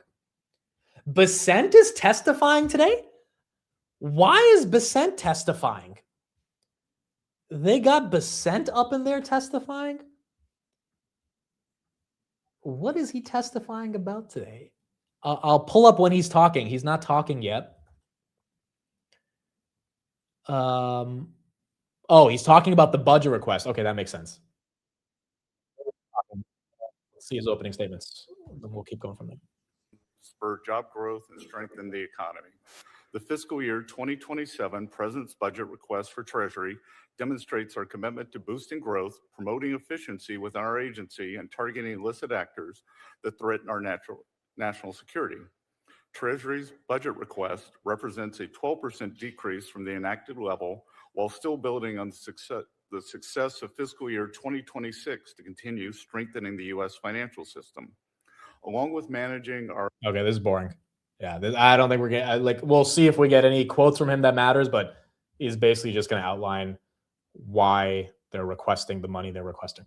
So they'll probably get grilled by some senators on the amount of defense budget they're requesting, and we'll probably have to go back and forth to justify it, but we'll see if we get any important... Oh, talking about getting grilled from senators. Well, here we go. We got Warren up as the first person to ask him some questions here. Last week that interest rates will drop, quote, when Kevin gets in.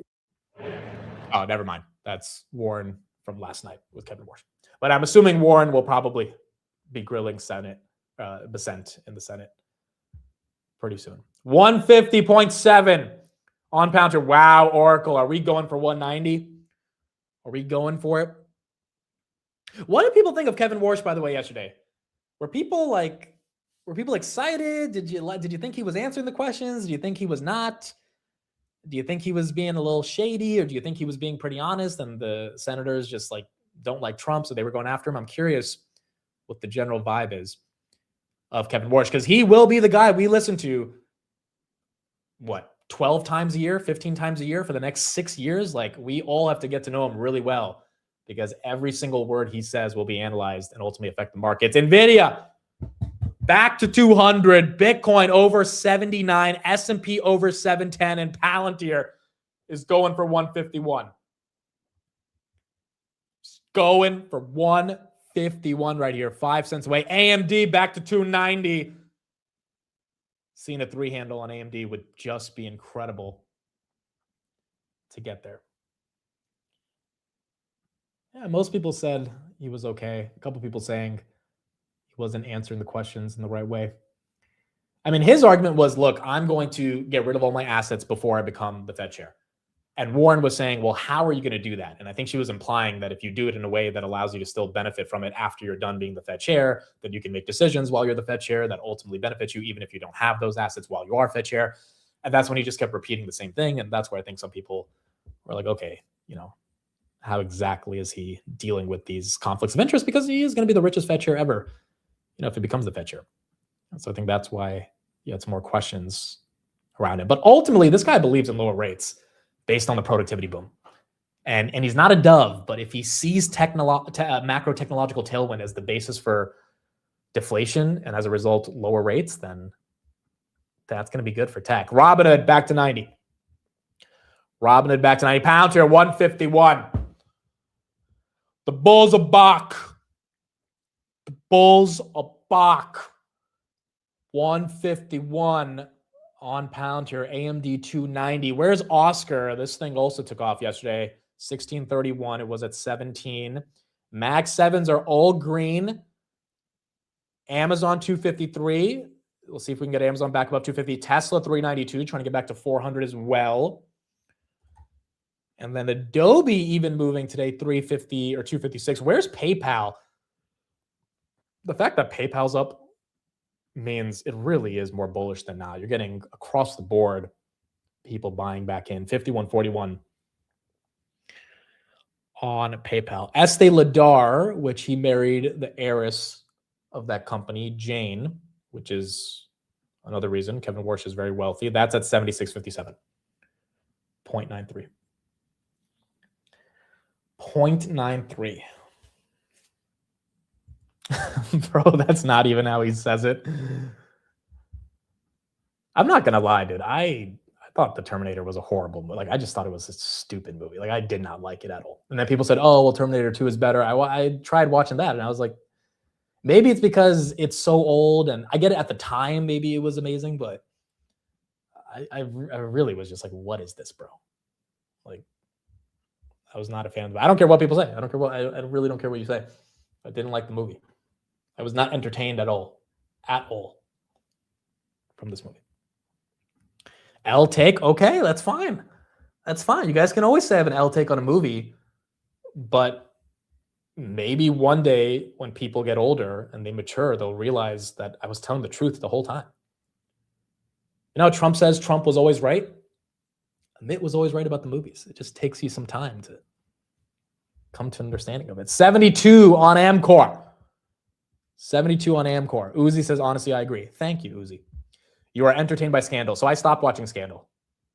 It got kind of boring midway through season 4. So now I'm left with a hole in my heart for another show.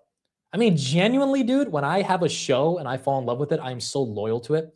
And then if it gives me a reason to not be loyal, I drop it so quickly. So I'm done with Scandal.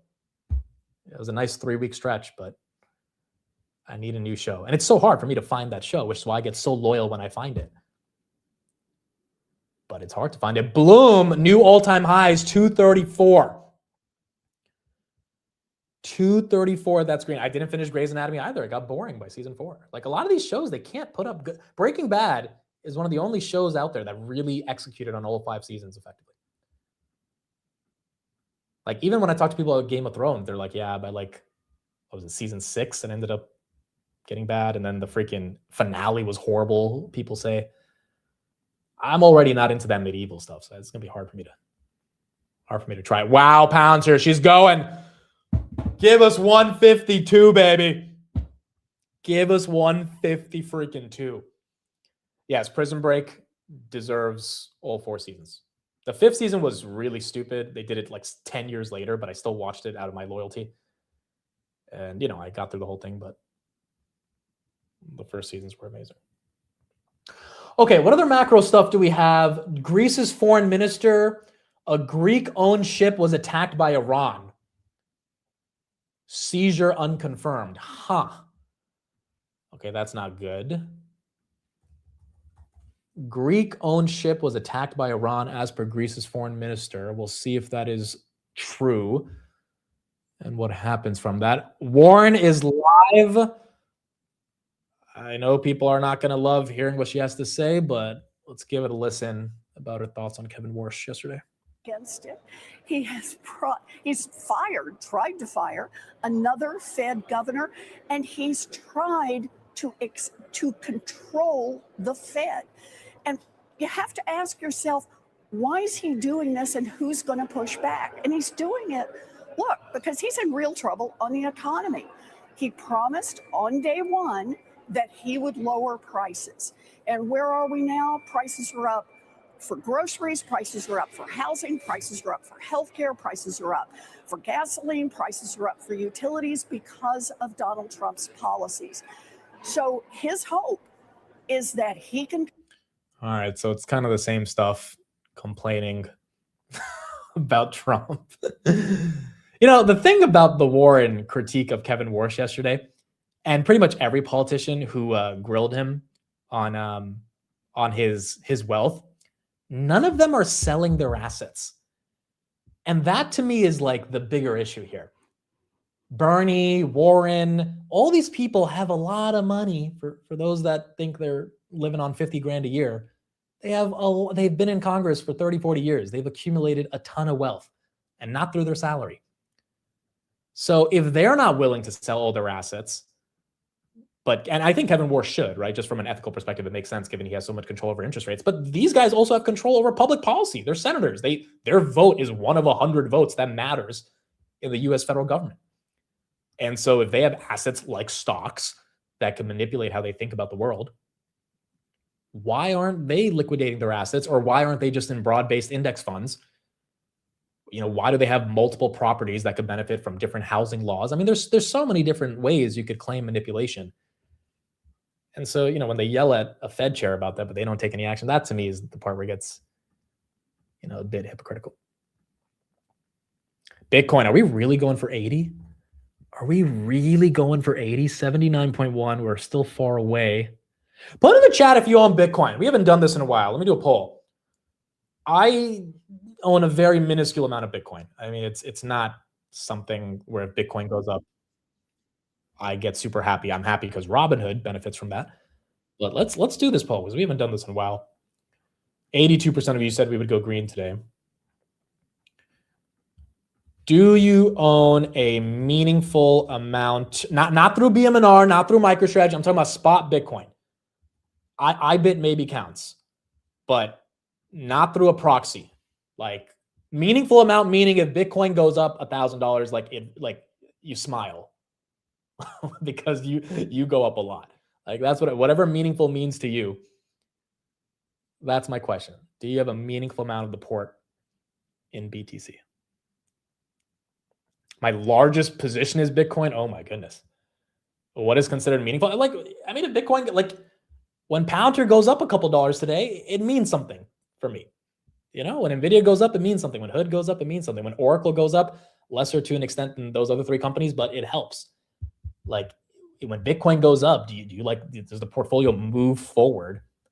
Because I mean, for a lot of people, Nebius has made a meaningful dent in their portfolio to the upside over the past month. So that's a subjective question, but nice try, IRS. First of all, it's an anonymous poll. Okay. What do we see? 65% say no. That's what I thought. I thought it'd be 70-30 no. I think this bear market on crypto has kind of led people to different assets, to be honest. Rocket Lab back at 90. Austin says, I work with a guy who is 30% Bitcoin. SoFi is at 19. SoFi potentially getting below 19 right here, a couple cents away. Just got to hold on to that. All right, so 70-30. So Bitcoin going up is good for all of us in the proxy risk-on plays that we have, but maybe the spot Bitcoin going up doesn't really affect a ton of our portfolios. Micron, though, wow. When did this get the breakout? 5% on Moo. People are really milking the gains here, if you catch my drift. Reuters, Micron is pushing Congress to tighten chip tool export curbs on China, including backing the Match Act ahead of a House panel vote on Wednesday. The bill would target equipment and servicing tied to multiple companies and could pressure foreign suppliers like ASML. Okay, so basically they're trying to force the House committee to pass a law that would require American parts of the chip stack, aka memory, which would obviously benefit Micron. That's smart. I mean, that makes sense. Stock should be up 5% if that type of a bill passes. Wow, Palantir, 150 freaking 2. The bulls might be back. They might be back. This thing was 122 2 weeks ago. It's just an important company. It's an important company, and I think their earnings are going to crush. I really do. Again, valuation's up there, but look, if they crush earnings in a world in which most software companies can't, they're going to get the premium. Same thing with Nebius, dude. Nebius valuation, one could argue, is aggressive, but Nebius, they're getting deals. Out of all the neoclouds, they've gotten the most deals. CoreWeave has recently caught up, but Nebius is getting deals, signing new data center contracts almost every other week. And the street likes that, even if they're not profitable, even if margins aren't good. Like, the point is they're progressing. And that's why they continue to get so much love and momentum. Adobe right there, 258. As that's green. Wall Street Journal, Trump administration could provide up to $500 million financing for Spirit. Spirit Airlines rescue deal could provide warrants for potential government stake in the airline. So Trump said this yesterday on CNBC, that he was thinking of saving Spirit Airlines. There's 14,000 jobs, which is probably why the government wants to save the airlines. And also, I mean, you probably just don't want a lot of companies going under if you're Trump. So that makes sense. 500 million, about $500 million, looks like they'll be providing in financing potentially for Spirit. Wow, AMD. Let me check 295 resistance for you guys. Let's see how far it is, but massive move right there, 295 on AMD. Very close to 296. 300 resistance. That 3 handle is going to be special. We will absolutely ring the bell if we see that 3 handle. We got to see if we get there. If not, we'll do it eventually, hopefully. 300 resistance is 142,000 shares. 142,000 shares. 296 is 5,000 shares. It's really not a lot. So maybe we can get there. So who is a fan of what this administration has been doing in regards to taking equity stakes in companies? You have Intel, you have the rare earth companies, you have Spirit. There's probably a couple that I'm forgetting right now, but it seems like they've done this deal with at least 7 to 10 companies over the past year. To be honest, I don't hate it. I don't hate it because it's like, I mean, there's a lot of governments across the world that help their companies. And like, I don't think it's the worst idea, especially if the government's benefit, like Intel specifically is helping national security in regards to chip manufacturing. Like, yeah, the US should have a stake in that. Like, that's not crazy to imagine. Could it be a slippery slope? 100% it could. We don't want this to be the CCP where everything is dictated by the government. But, you know, I don't think, first of all, the United States government doesn't have any voting rights on Intel, right? Like, they've been very clear they're not having governance, but they're providing the financing because they have an unlimited, you know, pocketbook of taxpayer dollars. And if that money could save an Intel, save a Spirit, I mean, like, I don't think that's the worst idea. We just have to not cross the line with when the government, you know, is making independent decisions for the company, because then you have too much of a mix of public and private. Pounds right there, 152.18. You screw the next good idea by propping up bad businesses. Okay, that's a fair point. That's a good counterpoint. I do think for, like, Intel's the best example to me. Intel, I think, like, yes, you could have competing chip foundries, but Intel has A, a lot of jobs, and B, a lot of infrastructure already, poorly managed, 100%. But in a world in which we're afraid of not having enough chips, I would imagine Intel's worth saving. Maybe some of the other companies, not exactly worth saving. Did we touch 296 on AMD? I don't think we did. Oh, we did. 296.17. Okay, it touched it. Let's see if we can get above that 297 level. U.S. crude oil inventories just came in 1.925 million versus negative 913,000, or sorry, versus negative 1,009. That's actually good, right? Hold on. If the forecast was negative and we came in positive, no, that's good. Am I reading this wrong? Let me show this on the screen. I think that's good. The forecast last month, it was negative 913,000.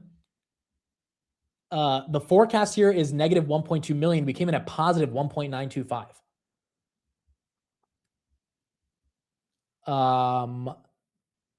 Crude oil at 1.2 last month was negative 2. Now, obviously, things have gotten better over the past month. It's not like absolutely amazing given the shortage that we still have, but I'm not sure that's the worst thing. Yeah, even gasoline inventories, negative 4,570 versus negative 6,320 on the forecast.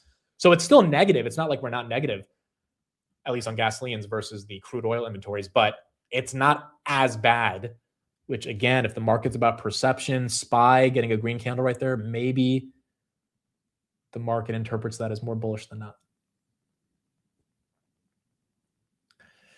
Apple getting a pump, are we? Okay, so that was, I think, the biggest macro news this morning. Crude oil, I don't think that's that bad. Apple 272, right back to where it was before Tim Cook stepped down. Oil prices 91.30. Not really getting a spike. 91.30. But gas prices go up on news, not inventory. That's fair. That's fair. And we still don't have the average new national gas price yet. Last week, it was in the 4 range. I mean, I just going through New Jersey, I've seen some at 390, 395. So I feel like maybe we're close to being below 4. But it was higher a week ago. SoFi under 19. This one just not getting. Is Hood getting hit? Hood, yeah, all the fintech. Hood's also getting a little candle red. SoFi, is PayPal getting a red candle? A little bit as well. All right, so all the fintechs kind of going down a bit together. Iran currently has no plans to negotiate with the U.S. on Friday, as per the Tanzim news agency. So again, that news agency is primarily controlled by the IRGC. So you got to take it with a grain of salt, but hopefully there are more plans to negotiate than not going into the end of the week. What do you think about the drone companies like AV? This one got hit on a short report and on an earnings miss right here. Yeah, no, not April 17th. It was in March, right?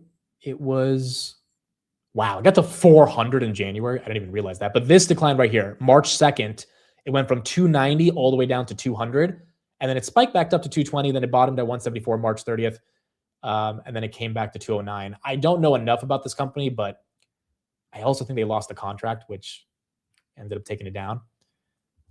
But if we are going to spend as much money as we're spending on drones in the defense budget, then I would imagine it's a tailwind for all of them here. Did QXO dilute today? I don't know. It is down 5%. Steve has been telling me to look more into Brad Jacobs as a leader. Again, they did for top build. They spent $17 billion, so obviously that cost them a lot of money.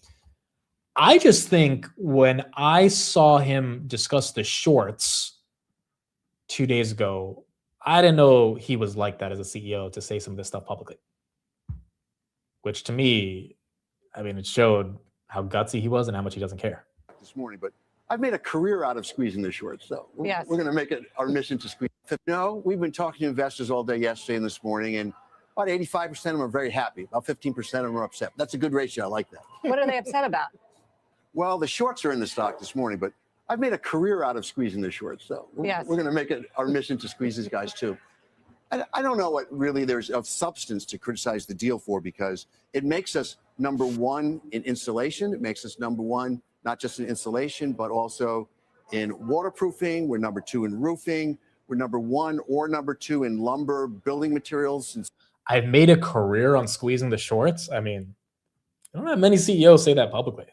that in and of itself is going to be interesting, along with the actual fundamentals of this. Maybe this one's worth a deep dive. Steve, I think, just wrote an article about it a couple of days ago, and he's been big on the name for a while. So this one should be one to look deeper into. Micron 471 Bitcoin losing that 79 steam. It's 1030. You might get a little bit of a 1030 slam. But we are going to see here as we head towards the end of this week. NVIDIA back above 200, Palantir 150, 160. Yeah, Karp and Elon are the only CEOs that I've heard even say something like that, you know? But Brad Jacobs is an absolute rock star. OSS still up 5, Redcap up 6, Fastly trying to come back. What do we think of Reddit before earnings? I feel like Reddit before earnings is not a crazy move. At the end of the day, it's Reddit, right? If there's any metric that's in the wrong direction. It is cheap though. Like it's not a super expensive stock here. If they keep up the growth, which, I mean, if Meta's going to have good earnings, Google's going to have good earnings, advertising, I don't think faded away in Q1. I don't think oil prices necessarily stopped advertising growth. Tesla before earnings, I am scared about, just because, let me ask that question. I mean, do we think Tesla's going to pump or dump tonight? Like, I don't know, bro. It's Tesla. It's going to be up to Elon to really convince people. Once again, Optimus and FSD is the story here. The spreads and the bid and ask are so big on so many stocks. All these swings make a ton of money from the brokerages. Yeah, that's also true. I mean, those bid and ask spreads, especially on the names that are more high beta, definitely make more money for the brokerages. Tesla pump or dump today. What do we think? I'll be live at probably 3:45 tonight. So we will be locked in for Tesla, ServiceNow, and IBM earnings. I think the call for Tesla is at 5 p.m. Eastern. ServiceNow is going to be a big one to prove that software is not dead. IBM is going to be big for AI infrastructure. IBM also has their own software offerings, and then Tesla is obviously the big one. Yeah, I don't know, dude. See, like Tesla's one of those names where the earnings are not going to be good, but like there's just so much excitement around SpaceX and the terawatt of compute that Elon's talking about, where there's a world in which, I don't know, maybe Tesla gets talked up and pumps for that. But I don't think the earnings are going to be enough. I mean, we know energy is probably not going to be a big blowout this quarter like it usually is. Obviously, delivery is not the best. Their gross margins relatively going to be flat. The EV credit, them not. I mean, there's just so many headwinds. But it's Tesla. The market might get this to go higher. Iran Parliament National Security member. Raising nuclear issue in Pakistan talks was a strategic mistake. Discussing nuclear issue gave enemy more leverage in negotiations. What are they talking about? Like, of course the nuclear issue was going to be raised in the discussion. What do they think we were negotiating for? They're admitting that discussing the nuclear issue gave the enemy, aka the US, more leverage in negotiations. Dude, I don't know how much leverage they want. They control 20% of the world's oil supply. They've got their leverage. And I think Trump is ready to give them a lot of money in sanctions relief. Like, what do these guys want anymore?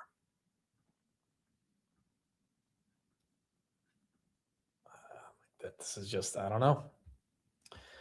I don't know, guys. We got to see if we can get at least the parliament and the president to just come back to the table and get ready to have a deal. AMD right there, 294. 294. 300, I think, is going to be a little tough on AMD. We got to get above 298, I feel like, for us to see a realistic shot. There's not a lot of resistance there, but Bull's got to come in and buy this thing up. ARM, again, quintupled their revenue projections annually. 100 to 180, basically, this year.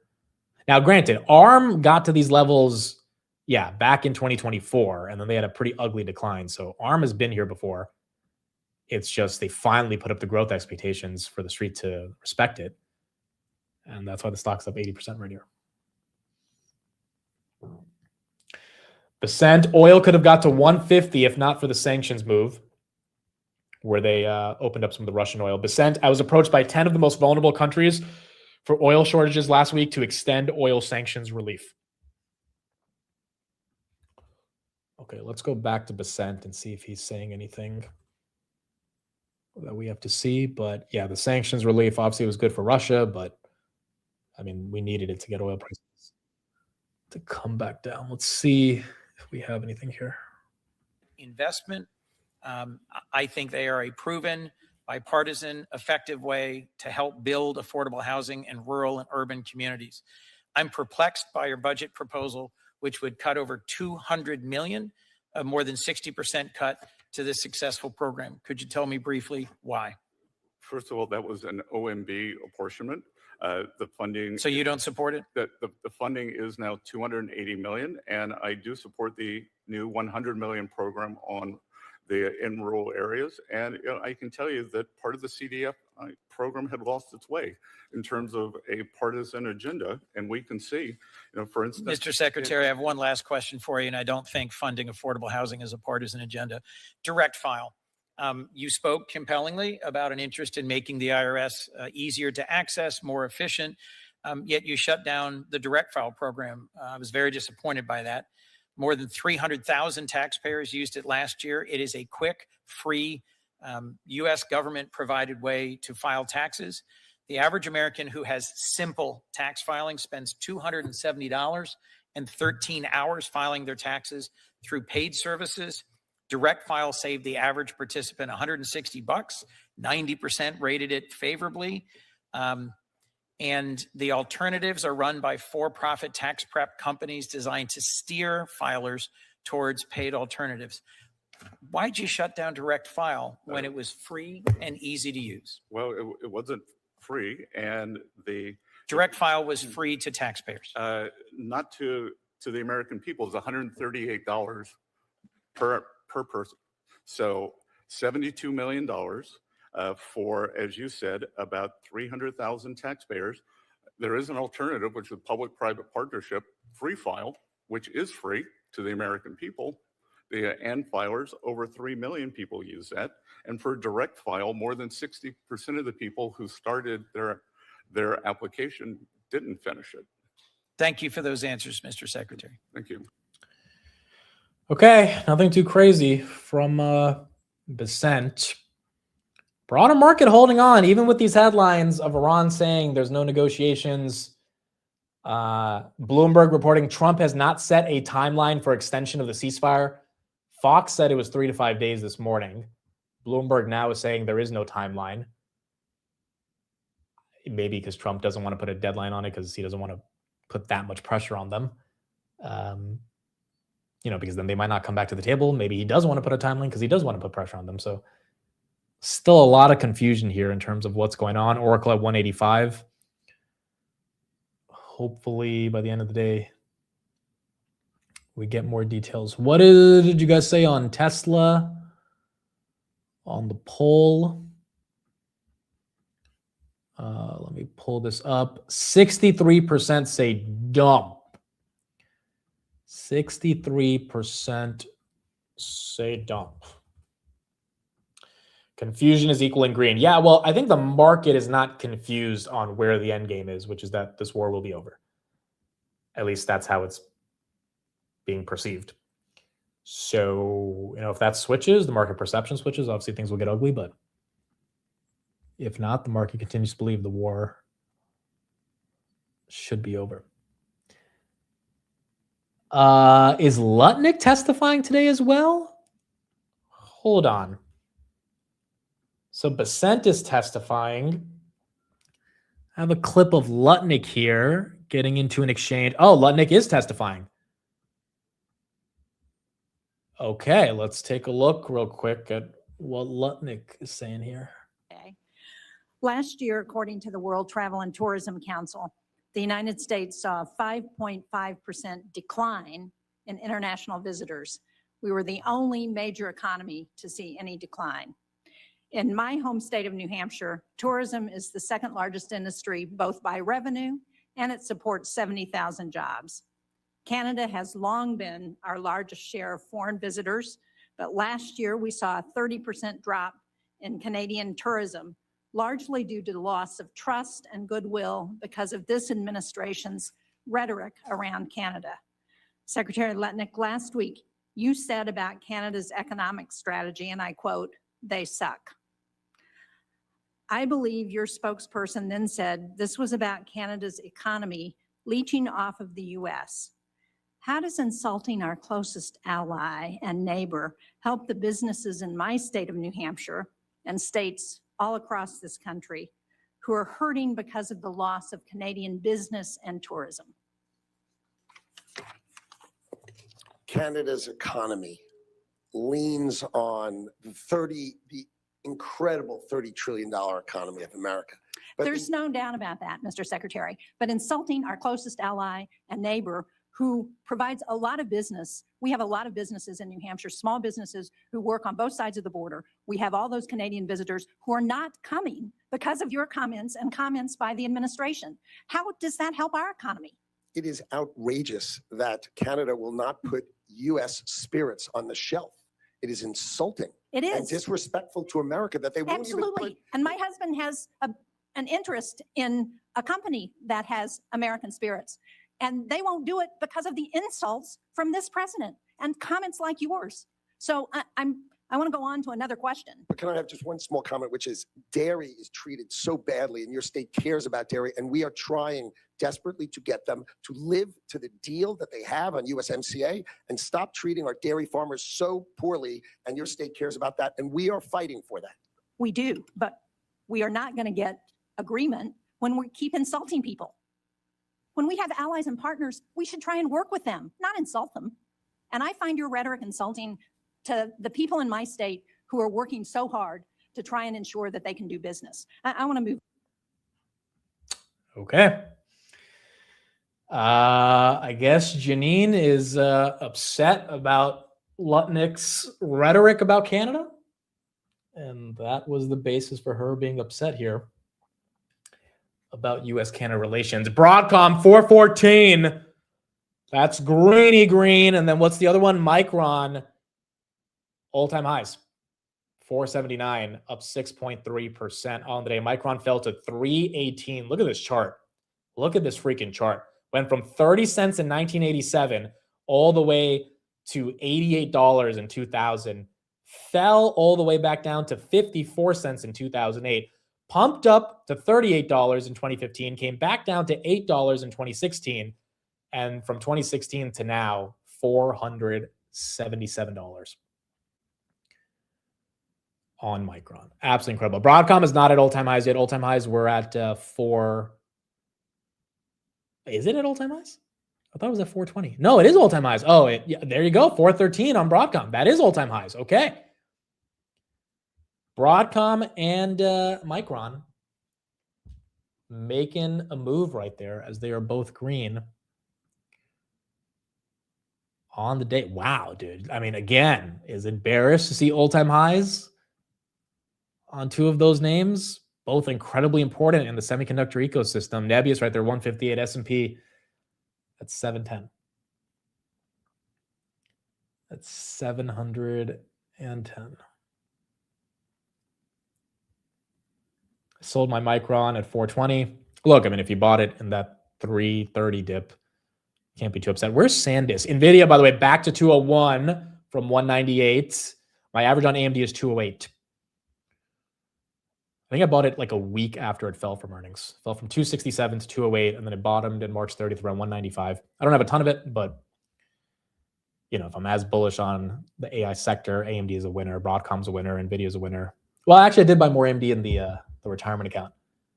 I'll check the average on that in a second, but all of these are all like they like you're not going to have one massively outperform the others. They all have to move up, and obviously there will be divergence in performance, but there's not enough compute. And if there's not enough compute, all of them will have substantial demand, NVIDIA being the highest for the coming years. I mean, the fact that Google and Amazon are selling tens of billions of dollars worth of chips it's a new era for Silicon when it comes to this AI ecosystem. ServiceNow 103, SanDisk back up to 930.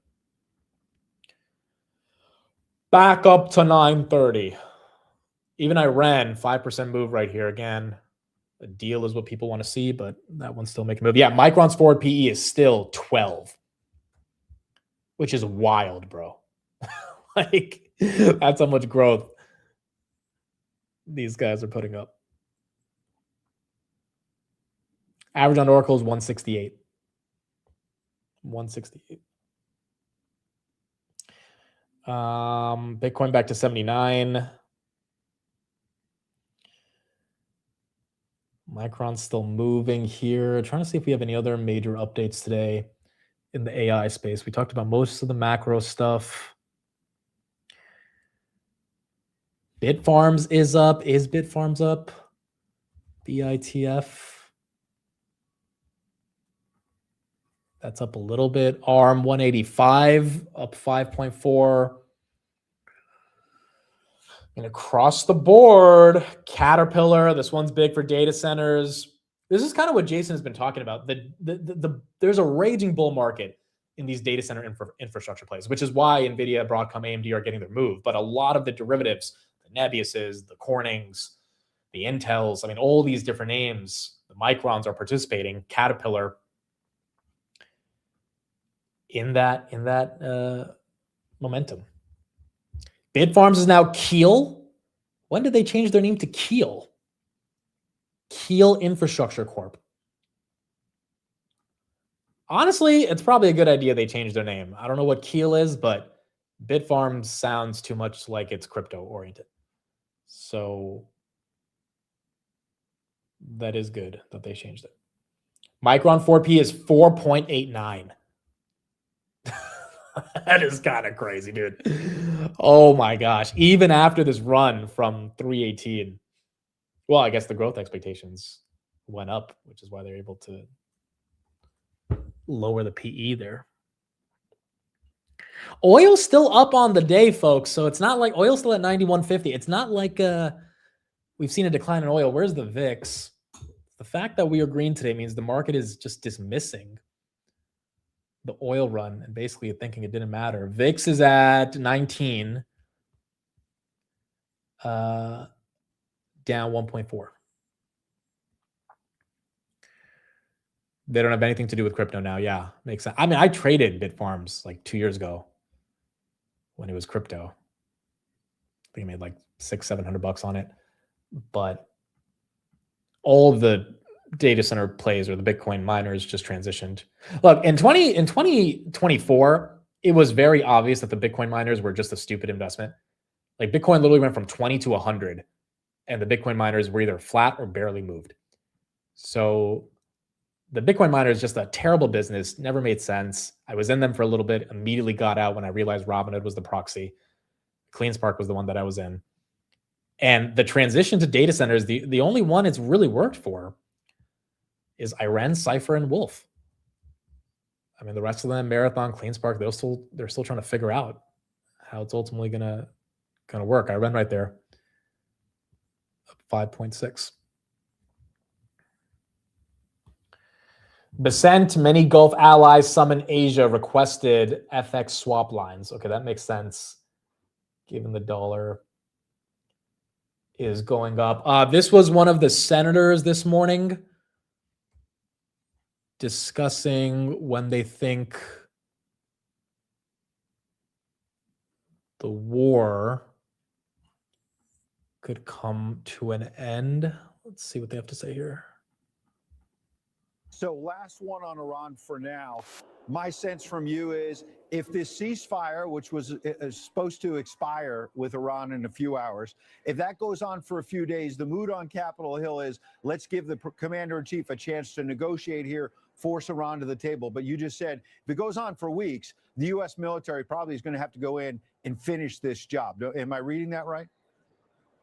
Yeah, I think that's right. And previous presidents have had the same issues on what to do. Think about President Truman's decision on dropping the bomb and D-Day for President Eisenhower. Every day is a new day. You got to take everything into consideration. Did he just compare dropping the first nuke that the U.S. ever did with Iran. Did he really? I really hope that doesn't happen here. Whether it's the weather or are they truly making progress or not. And we really don't know what's going on behind the scenes as far as the negotiations to go. But I'm taking this as a good thing that but in Iran, they have conflict with who's in control there as well. So hopefully this will give them time to circle their wagons. But look, our military is locked and loaded. The embargo, the blockade is there as well. Yeah. The president's got this. I've got confidence in the president. That the president.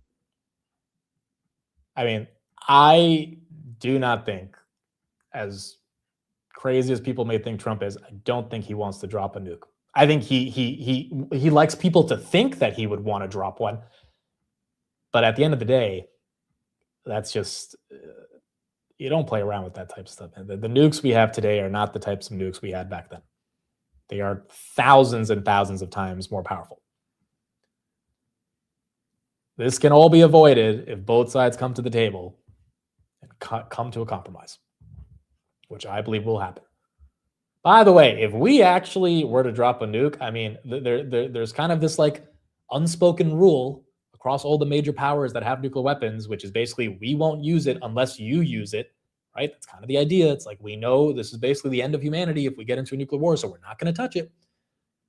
So if Trump were to actually pull the trigger for the first time in a long time, it would empower the others to think they have the authority to do it. Like, I just don't think that's the route here. I think we get a negotiation. I think we get a deal, even if it's up in the air in terms of how that happens. Marvell, 155. That is green. That one continues to go green. I'm still on the side that nukes don't even exist. I would disagree. I think I've watched way too many documentaries on nuclear weapons. Like, once you go down the North Korea rabbit hole, which I've been down, you go down the nuclear rabbit hole because you start to realize why they want to nuke so bad. And then you go down 1962, Cuban Missile Crisis. Like, there's just so much that I wouldn't say I'm an expert on any of this stuff, but I've definitely like consumed a decent amount of content on it. Nukes are definitely real. We know that. We've dropped them. The question is the capacity for countries to want to drop them again or even think of trying to drop them again. Palantir 151. Still 151. Okay, I don't think we have any other crazy headlines here. Hopefully we just hold on to this green. If anything, I think we'll get a headline to the upside if we get word of confirmation that Vance will be traveling to freaking Pakistan soon. And if that's the case, then the Iranians are ready to negotiate. We just don't know if that's happening yet. Here's the update on Spirit Airlines that we talked about a couple minutes ago. Mergers, and he hinted at something like this. I don't like it. No, I don't mind mergers. I think I'd love somebody to buy Spirit as an example. You know, Spirit's in trouble. And I'd love somebody to buy Spirit. It's 14,000 jobs. And maybe the federal government should help that one out. You know, I tell my people. But with American, it's doing fine. And United's doing very well. I know the United people, they're doing very well. I don't like having them merge. It's just like all of these aerospace defense companies and aerospace. We'll keep an eye on that developing story for you. In the meantime, coming up, latest developments. And then here's the update on the Google chips. That's got Google up 2% today. Deeper push into enterprise AI. Let's get to Mackenzie Segala. She has the details for us. Mackenzie. Hey, David. So Google shares nearly 2% higher now after the company rolled out a broad slate of new AI products at its flagship cloud conference. The headline, it's twofold. New enterprise agents, including a security product that feels a lot like Google's answer to Mythos, and then 2 new custom chips built for training and inference that go head-to-head with NVIDIA's GPUs. Now, I was in a small briefing ahead of the event where Google Cloud CEO Thomas Kurian made clear to us that their pitch to enterprise buyers is that Google offers a one-stop shop for all of their needs: chips, cloud, data, security, and agents. Now, at the center of today's announcements are new 8th generation TPUs, Google's in-house answer to NVIDIA, One built for training, the other for inference, and that inference processor comes with a lot more on-chip memory, a sign that Google is also designing for the speed and efficiency demands of agentic AI. Those chips are meant to power the next layer of what Google is rolling out today, a new Gemini enterprise agent platform with tools for building and managing armies of these agents within companies. Plus, they've got a new security offering called Agentic Defense that spots threats, creates the patch, and deploys it automatically. All of this pointing to the same goal. Google wants to win more enterprise AI customers, including those now leaning on rivals like Anthropic. And that strategy is about changing how investors and customers think about Google Cloud, from a distant third behind Amazon and Microsoft to a company arguing that it can offer the full AI stack all in one place. Guys? It's interesting because, of course, we're coming off of an announcement from Amazon just, I think it was yesterday or 2 days ago. Another huge announcement, another 3.5 gigawatts with Anthropic, Mac. I mean, these things just keep going on and on. Are they in a position to really start to take significant share, as many at least are going to be focused on their ability to do so? Yes, in large part because of the TPU, because that makes compute cheaper. And you do some back of the envelope math, you look at the purchase orders that Broadcom put in their earnings report, what Anthropic was buying from Google via Broadcom, you're looking at around $21,000 per chip. And so they're undercutting NVIDIA on price, which means that it's cheaper to run the models. And the reason why this inference processor and kind of breaking out that chip into one that does training and one that does inference is so significant is because running the models becomes a lot less expensive. They've been able to pile on more memory, which is also significant. And that means that Gemini runs more effectively. And now they're really making a play for enterprise, because we've been thinking about Gemini very much in the context of retail, but they're trying to go after the business customers now. Dude, Google is crushing it. Like, just across the board, Google's doing what theoretically I think a lot of people thought Apple would do. You talk about these agents that are actually on these devices that can actually do stuff. Apple has none of that. Apple has absolutely none of that. So, I mean, they deserve it, and hopefully we get a good earnings. And again, Berkshire is on board. They got $5 billion in Google. By the way, we should be getting these 13Fs coming out soon for all the big super investors. We got one today, this guy named Robert Olstein. He manages $500 million. Let's see what he did in Q4. Again, it's not Q1, Q4. Sold some Disney. Added 47% to AVTR. I don't know that. Added 55% to Corn Ferry. Not really a tech-focused fund. He did add 67% to Microsoft. Microsoft did take... Well, Microsoft didn't take a dip in Q4. It took a dip in Q1. Added 2% to Nike. That one didn't work so well yet. Reduced Target 43%. Reduced On Semiconductor. On has been doing great, by the way. I know it took a hit, but On is at 87. Year to date, it's up 54%. I know Sam likes that one, so that's worked out well. Sold 50% of his FedEx. This is a weird portfolio. You have like these random tech names. Dude, he might as well just own the S&P 500. What is this? Like, there's got to be at least 200 positions. I wonder if this actually... He sold 83% of Corning, which has done great. Added 38% to Meta. Who is this? Robert Olstein. If you have a certain amount of AUM, you're forced to disclose. So some of these might not be super famous people, but they still have to disclose. This is who the guy is. The guy Steve and I interviewed... I'll give you guys his name, Jay Hatfield, 2 days ago. We're going to probably put that episode out on Monday next week. He manages about $4 billion. One of the smartest people I think I've ever talked to. I mean, like, I think you guys will really enjoy just the way he talks about the markets, the Fed, psychology, selling options, hedging. Like, that's a very smart guy. I think,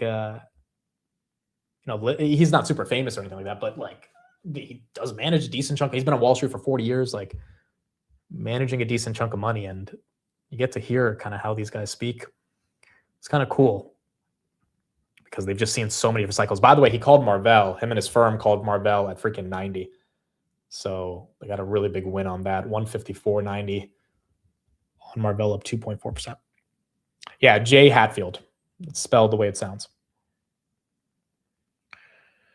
Should be out on Monday. I don't have the footage yet, but should be out on Monday. Steve and I's regular podcast will be out on Friday. Then that should be out on Monday.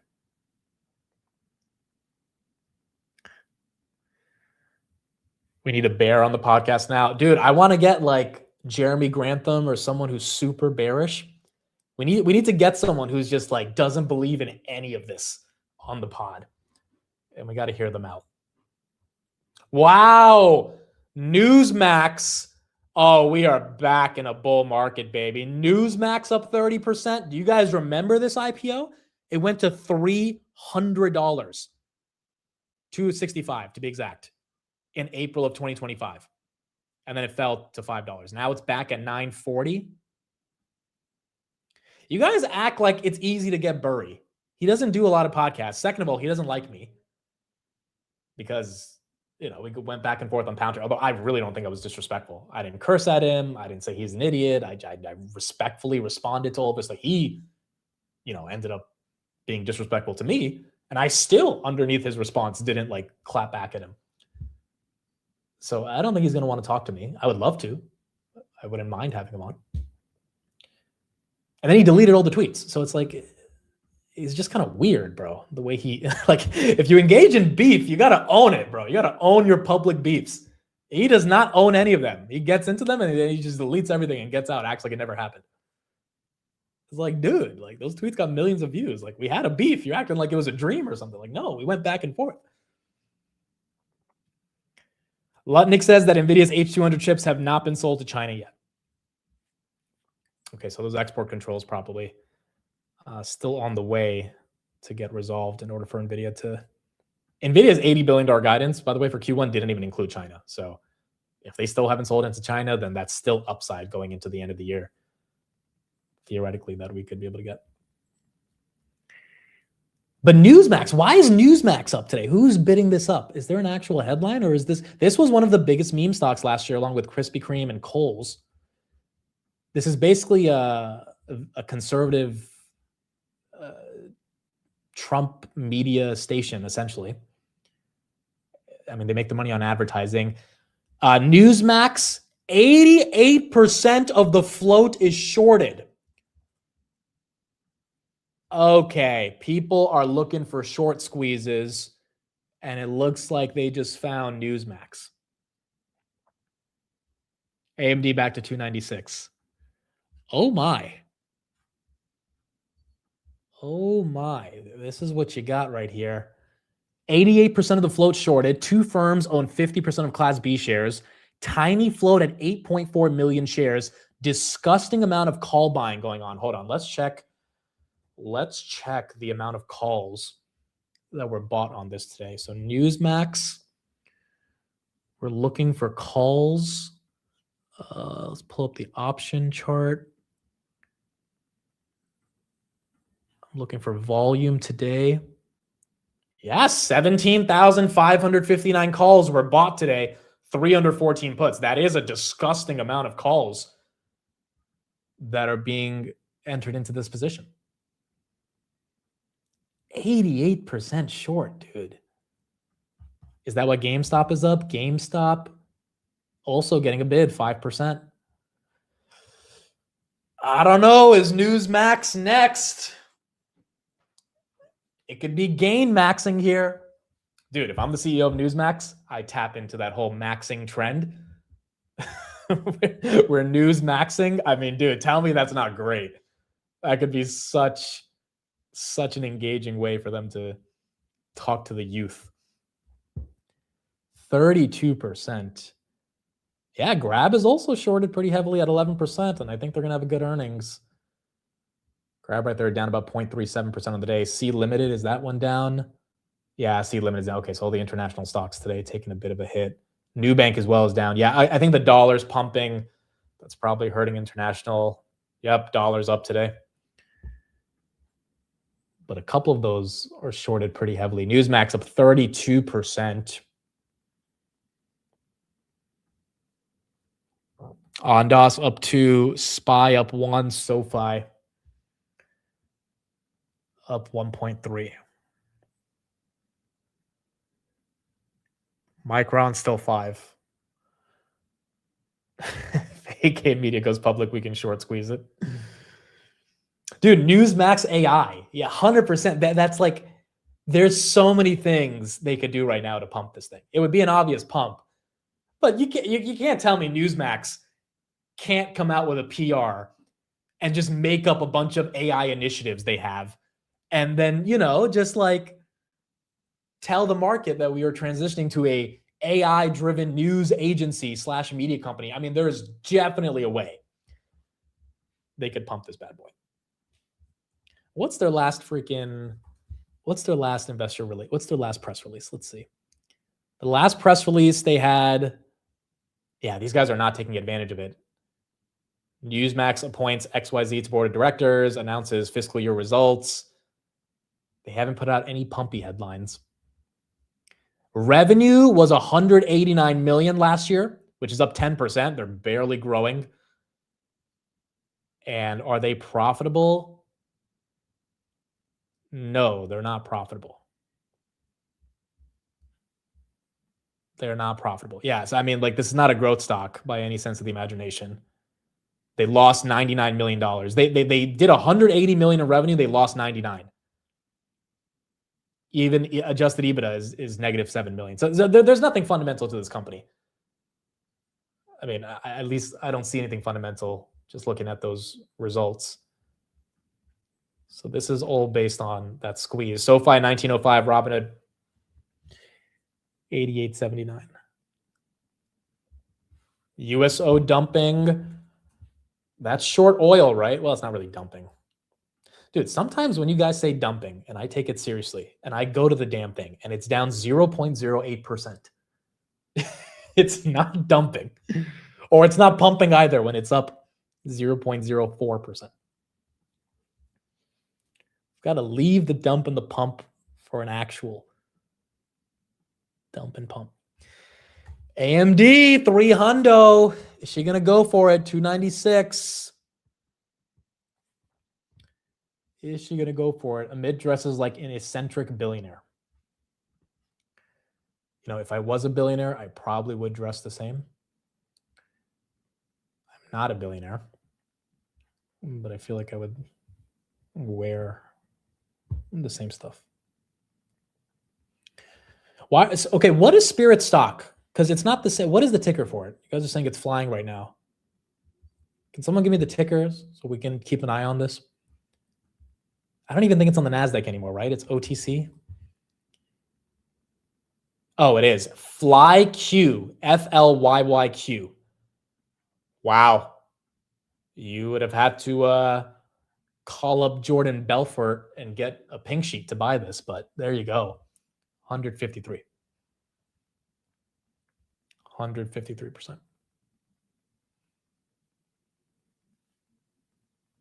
Okay, whether it's Newsmax, Spirit Airlines, where's Bird? Is that thing still pumping? $8.53. Dude, if you bought this thing at $20, you must be so mad. Like, it had one day of a pump. People that thought this was going to make them rich at $24, it's not getting back there. That's not happening. Now, if you bought it at $4, you're still up double. But again, this is a game of musical chairs. Same thing with Newsmax. If we're getting in today, it might be a game of musical chairs on when the hell to get out because they always come back down. At the end of the day, a car, same thing will happen. At the end of the day, someone will end up dumping and leaving, and someone will hold the bag. And for Bird, I'm sure plenty of people are holding that bag at anything above 12 at this point. Ondas up 3, Nebius just under 160. I got into FlyQ at 35 cents with 30,000 shares. Should I sell? I personally, if I have 30,000 shares at 35 cents, the stock is 150. Yeah, I'm out. Now, if Trump ends up really putting some money behind it and it goes higher, then I mean, you might feel bad, but it's a quick win, dude. It's not easy to quadruple your money in a few days. And the bull market provides those opportunities, but it's the question of just how greedy some people get. Is Chris on the close today? No, Chris will be on tomorrow. Today we have Tesla earnings, remember. So we have Tesla, ServiceNow, and IBM. So that's what we've got going on. What do you think about Intel? I mean, Intel was a buy at 18.20, even at 30 and 40 based on Trump and Jensen. I wanted to buy it. I missed it because I didn't like the fundamentals, but Trump and Jensen were the reason to buy. Now, the server shortage is why I got an upgrade yesterday to 90. So that could still be part of the thesis. But at this point, I think the risk reward is a lot less attractive. So today we have Tesla, ServiceNow, IBM, Texas Instruments, Lam Research, Southwest, Kinder Morgan, Molina Healthcare, and QuantumScape, which is not a quantum company. It's a battery company.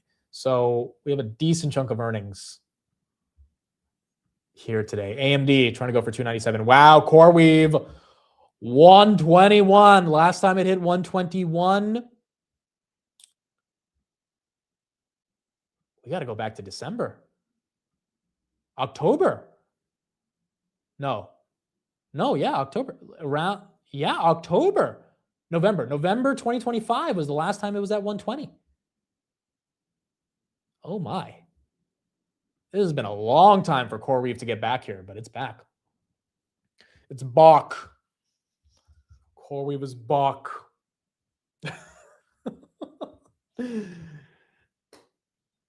I know you guys hate me so much for it, but it's what I thought of today. So there you go. Sipping, thanks for the super chat. Don't sell yourself short. You are a pre-revenue billionaire. That is exactly how we should all frame our status. We are pre-revenue rich. I'm not broke. I'm just pre-rich. It's not that I can't join you guys on that vacation. I've just allocated my capital and I'm short on liquidity right now. That's the proper way to frame the argument. Pre-rich maxing. Exactly. AMD was under 200 a few weeks ago. I thought my 265 covered calls were safe. Yeah, I think that the pivot was the not only the ceasefire, but look, the real pivot to me was when Trump did that stunt with the DoorDash driver. That was, I think everyone politicized it too much. No one realized he's focused on the economy. You don't have a DoorDash driver, even if the whole thing was fake, to talk about no tax on tips if you're worried about an Iran war. Obviously, mentally, he's moved on from it. Now, logistically, we have to move on from it. But he's back to focusing on the economy, which means he's not going to go back to bombing them, at least I think. And then I think the market interpreted that as, okay, it's time to move on. That's when I think we really started going up. Robin Adventures, that's up 11.9% as well today. I'm always cash poor. Dude, I never have cash either. My checkings account, there's it is, I mean, I use a credit card mainly, and then I just pay it off at the end of the month, but I really don't have cash often. Usually it's just not, I mean, I don't get the logic of keeping money in your checkings account. I just don't get it. There's not even a yield you're getting. If anything, you would put it somewhere else where at least you can get a yield. So I tend to not have cash either. It's not checkings, it's just checking. Joseph, do you work at Bank of America or something? How nitpicky did you have to be to say it's not checkings, it's checking? This guy definitely works at a bank to be able to make that comment.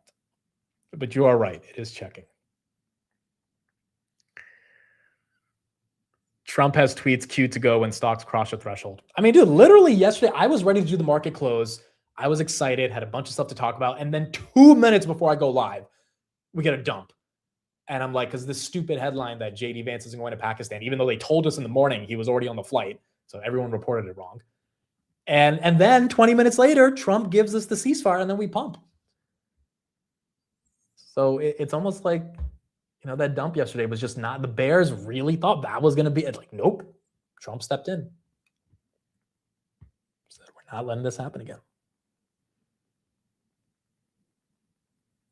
Amit, you got to get Screlly on again. Dude, do you guys know he doesn't believe in peptides? He thinks peptides are basically a scam. I was listening to an interview he did yesterday, and he's like, retail and all these investors are going crazy over peptides. It's like this massive tailwind, but the whole industry is fake, and there's no logic behind the concept of peptides that could actually like increase vitality inside of a human.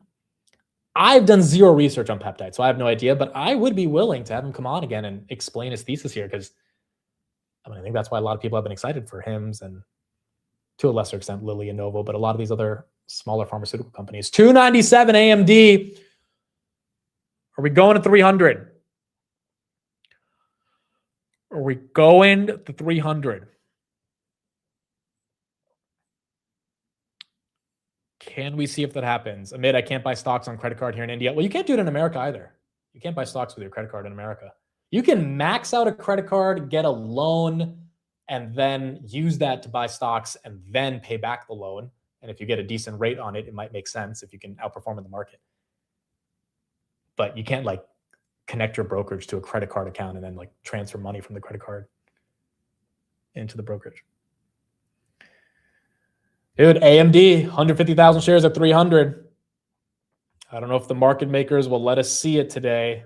It would be psychologically very powerful for the bulls, but it would be nice. How does Scully think people are losing all this weight? Okay, so here's a question. Is GLP-1 a peptide, or is that different? Gemini says GLP-1 is a peptide hormone. It is naturally produced in the gut and consists of a chain of amino acids. Oh, well, hold on a second. If GLP-1 is a peptide, that is your first biggest use case for peptides. So when he says peptides are a scam, unless GLP-1s are a scam, which I mean, they're working. It's like a multi-$100 billion per year industry at this point. Then maybe he's talking about the other stuff besides GLP-1s. I don't even know that was a peptide. Well, there you go. Yeah, I would want to get him on. I would want to see what he has to say. Are we at all-time highs on the NASDAQ? Are we? Oh my, we just passed all-time highs on the NASDAQ. 652.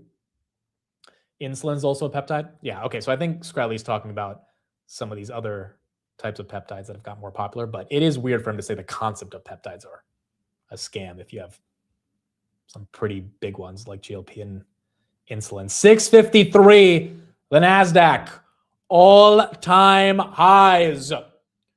Where are the bears? What's the thesis? Is it Iran war? Because that thing hasn't worked as a thesis for the past couple of weeks. It's got to be something else. Maybe it is the Iran war, but as of now, market's looking past it. 20,000 March 30th, 24,583. April 22nd. Absolutely incredible, dude. Absolutely incredible. Newsmax, 33%. That's still going. Hasn't broke 10 yet. NVIDIA also going back to the greens. Okay, now do we sell off here? Like, do we? That's the question, right? Do we keep going? Do the bears finally step in? Do we have some catalyst that takes us? I don't think anyone would be surprised if we have a little bit of a pullback here. Or do we just run through it? And I think given the earnings that are about to come up, maybe we sell off after earnings, but not into earnings. I think into earnings, we pump hard. And then hopefully if we do take a pullback in May, it's like at a level that is well above where we were at. Oh yeah, where is fear and greed? Where is fear and greed? It is 68. We're not at extreme greed yet, but it is there. Would you sell ServiceNow before earnings? You know, that's a good question. I honestly don't know what I would do. If I bought ServiceNow at 80 and it's at 103 before earnings, I put in the chat what you would do. I'm not going to, I might sell half before earnings. I mean, like, what if ServiceNow just doesn't put up the results the street was expecting?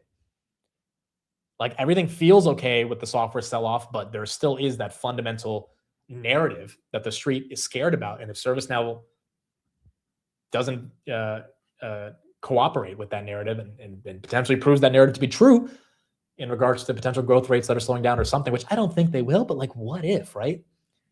Is it going back to 80? Probably not. So at that point, if it goes back to 90, 95, you just buy the dip. But I don't know. The only two companies I bought in the software sector, knowing that earnings are coming up, are Palantir and Oracle. And I'm willing to hold both if they take a dip here, especially because I think the earnings actually will be very good for both companies. ServiceNow, Salesforce, Adobe, I don't know if you can guarantee. Now, I think out of all three of those, ServiceNow would be the best because they're growing faster than Adobe and Salesforce. And I think Bill McDermott, he bought the stock at 103. He bought it at this price with his own money, $3 million. I think he's going to get on that call and try to really explain why they're not going to be gone as a software company and why AI is not going to destroy them. UNH still making a move. Yep, UNH again, 357. A lot of people own this. Yeah, Amcor's next Monday.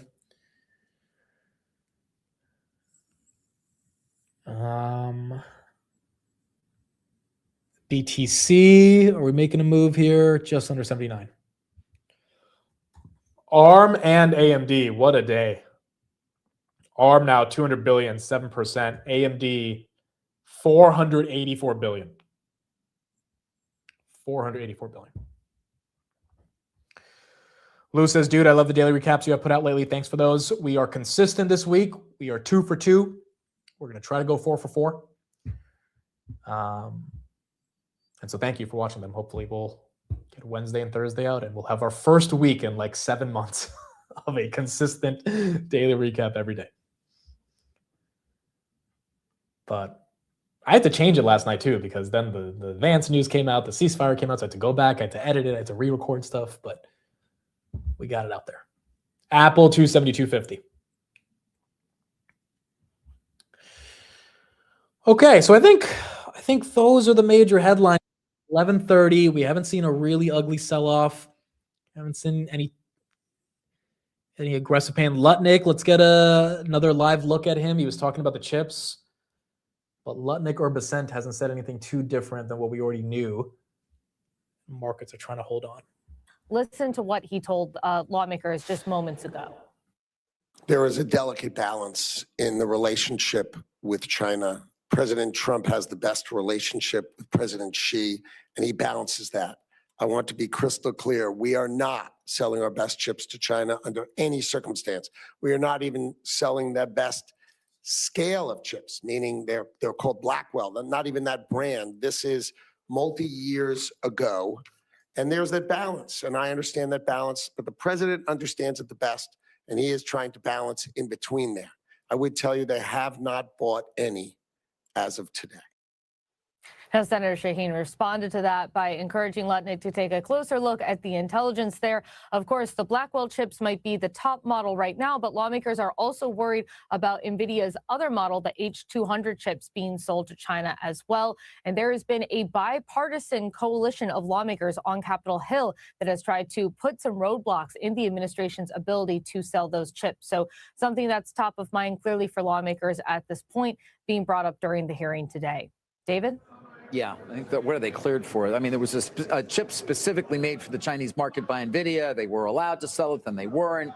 So with the H100, not clear exactly where all that stands. But I bet we can find out from our next guest. Emily, thank you. Joining us. All right, so that's the update with Lutnick right there. Yeah, I mean, nothing we didn't know already. And hopefully now throughout the end of the day, we can get an update on what's happening with Iran, if they're going to negotiate. And if we do, I mean, it's just going to be more good news for the market. And hopefully that can set up a good backdrop from a macro perspective for Tesla, ServiceNow, and IBM. AMD touching 298. Touching 298. Newsmax, why not? Squeezing $10. Be careful with this if you're chasing it, but maybe the chase has a lot more room to go. 6 to 10, up 40% today. You don't know with these. You just don't know. You just don't want to be caught holding the bag. And really, it's a game of musical chairs. You don't know when the bag ultimately will be dropped on you. So if you're chasing it, you just got to be decisive with the entry and the exit. But it definitely is getting squeezed right here at 1020. Quite frankly, I think people are seeing what's happening with CAR, and the market's looking for other stocks that can do that. And retail's probably looking for other stocks that can do that. And maybe that's why they're seeing more momentum. Mr. Guna, thanks for the super chat. What are your thoughts on shorting CAR? If yes, how would you play it? I wouldn't play it. I would just be on the sidelines. You just don't know if you can short something that explosive. Same thing with Newsmax. Eventually it will fall. The idea of timing when it's going to fall, especially if the institutions own the majority of the float, it's just not easy, right? So I personally wouldn't short it. CoreWeave, blast off 123.47 as that continues to take off today. Again, it's been 7 months since CoreWeave got back up there. ServiceNow 103, UNH 356, NVIDIA trying to get back to 202. Palantir still holding on to the 150s, 151. And now Bitcoin finally moving 79.3. That's the highest it's been all day. Last time we were here was February 1st. 80K Bitcoin would be crazy. It'd be absolutely crazy. Yeah, the importance of stop losses when buying these crazy squeeze plays is so important. If you're going to chase Newsmax at 1040 and it randomly dumps to 950, but you have a stop loss at 1020, stop losses don't always have perfect execution, but it's better than not to have it so that you don't get the brunt of the pain. It takes you out of the position before it collapses. But it is squeezing right now. AMD 297, CoreWeave 123. AMD, ARM, and CoreWeave. Those are your semiconductor winners today that are moving heavy. Heavy. Do you also ride your bike with assistant wheels? That's hilarious. That is hilarious. Look, sometimes you need those. Sometimes you need the bumpers when you're bowling. I remember when I was young, for the first time I went bowling, they were like, "Do you want the bumpers?" I was like, "No." And then I couldn't knock down a single pin. I was like, "Can we get the bumpers? I need a little bit of help." Need a little bit of help right here. Microsoft, look at that, 432. Breaking through. Clarity Act markup tracking towards May as senators split on the timeline. Clarity Act, as per Crypto in America, headed towards May. Tom Tillis has asked banking committee leadership to delay a markup on key crypto legislation until next month. Well, that might still be bullish because it means that although it's going to take time, it's going to happen, which is what matters, right? That's the important thing. Newsmax, she's going. She's going. Maybe 11. Volume is 10 million shares, market cap 1.4 billion. I'm telling you, they need to come out with Newsmax AI, some type of press release that just makes them lean into the AI phrase. There you go, $11. And they might be able to take advantage of that. Can we look back at the stock draft? Let's look at the stock draft today. Me and Matt are neck and neck. There's a world in which I can take first place, but it's going to require more outperformance on myself and a little less outperformance for him. So Matt's at 38.7. I'm at 34.6. We will do another one of these once this one ends, which is mid-June, so we have a couple months left. Steve's at 16. Tanner's at 11. Chris is at 12.3. So that's what you got for the stock draft. Matt and I, not Matt and me. You guys are great. You guys are great. Navitas, this one also moving. I don't know why. Some of you guys said there's an acquisition rumor. If there is, maybe, but this one hasn't seen 17 since October. Am I wrong? Yeah, since, hold on, last 6 months, Yeah, last time. Yeah, October 20th was literally the last time this thing saw 17. And then it fell all the way to 7 since then. So it is the fact that these stocks are getting back to the. Now, here's the really important thing. Can we break the October highs? Because if we double top the October highs, which individual stocks might be doing, but the S&P is definitely not doing, that would be annoying. But if we break through, I think it's just more bullish than not, right? ARM 10%, 192. New all-time high. AMD, is she going to go for it? 297. I really want to see 300 before I leave, but I don't know if they're going to give us 300 on this one. And then Palantir still holding 151.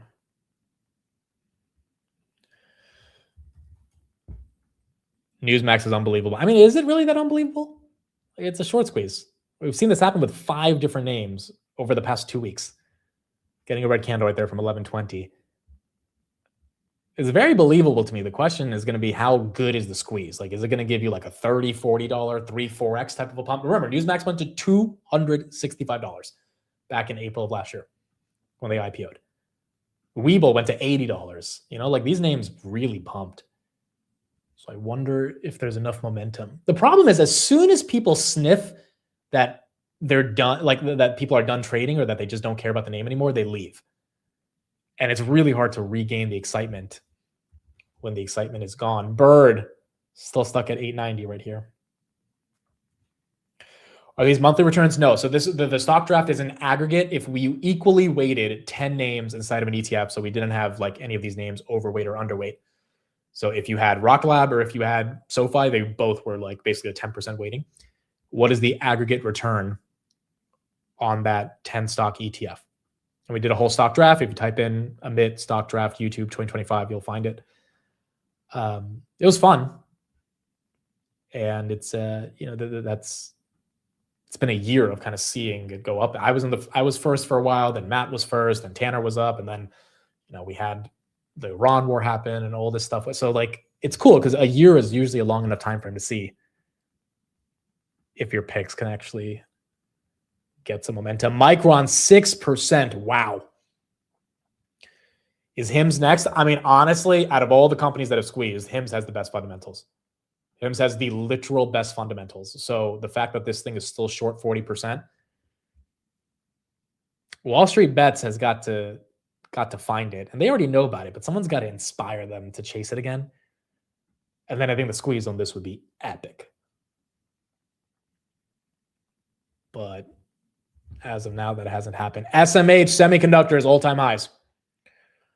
All-time highs for SMH.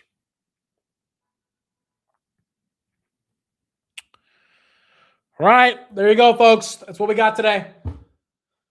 That's what we got. An Iranian diplomat said Islamabad's talks are armed negotiations. They're bringing guns to the negotiation. Okay, whatever it takes to come back to Pakistan. They're really going to have 2 guys stand outside of the room with some AK-47s to feel safe, really? That's what the Iranian diplomat. Islamabad's talks are going to be with armed negotiations.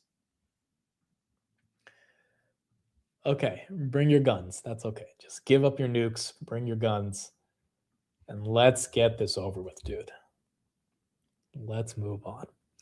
All right, that's what we got today. I'll be back on the close. We got Tesla earnings. I'll be back at 3:45. Hopefully we can keep this going. And if we can hopefully see some more excitement right here. Micron 7%, Birds 5%, Newsmax 47%, AMD up 4%, Navitas up 14%, Palantir breaking above 150, Microsoft 432, ServiceNow, UNH, ARM, the Qs, all-time highs, NVIDIA back to 201. Just across the board, Broadcom all-time highs, AMD almost 300. The bulls are back. The bulls are back, and hopefully we stay here and keep this going.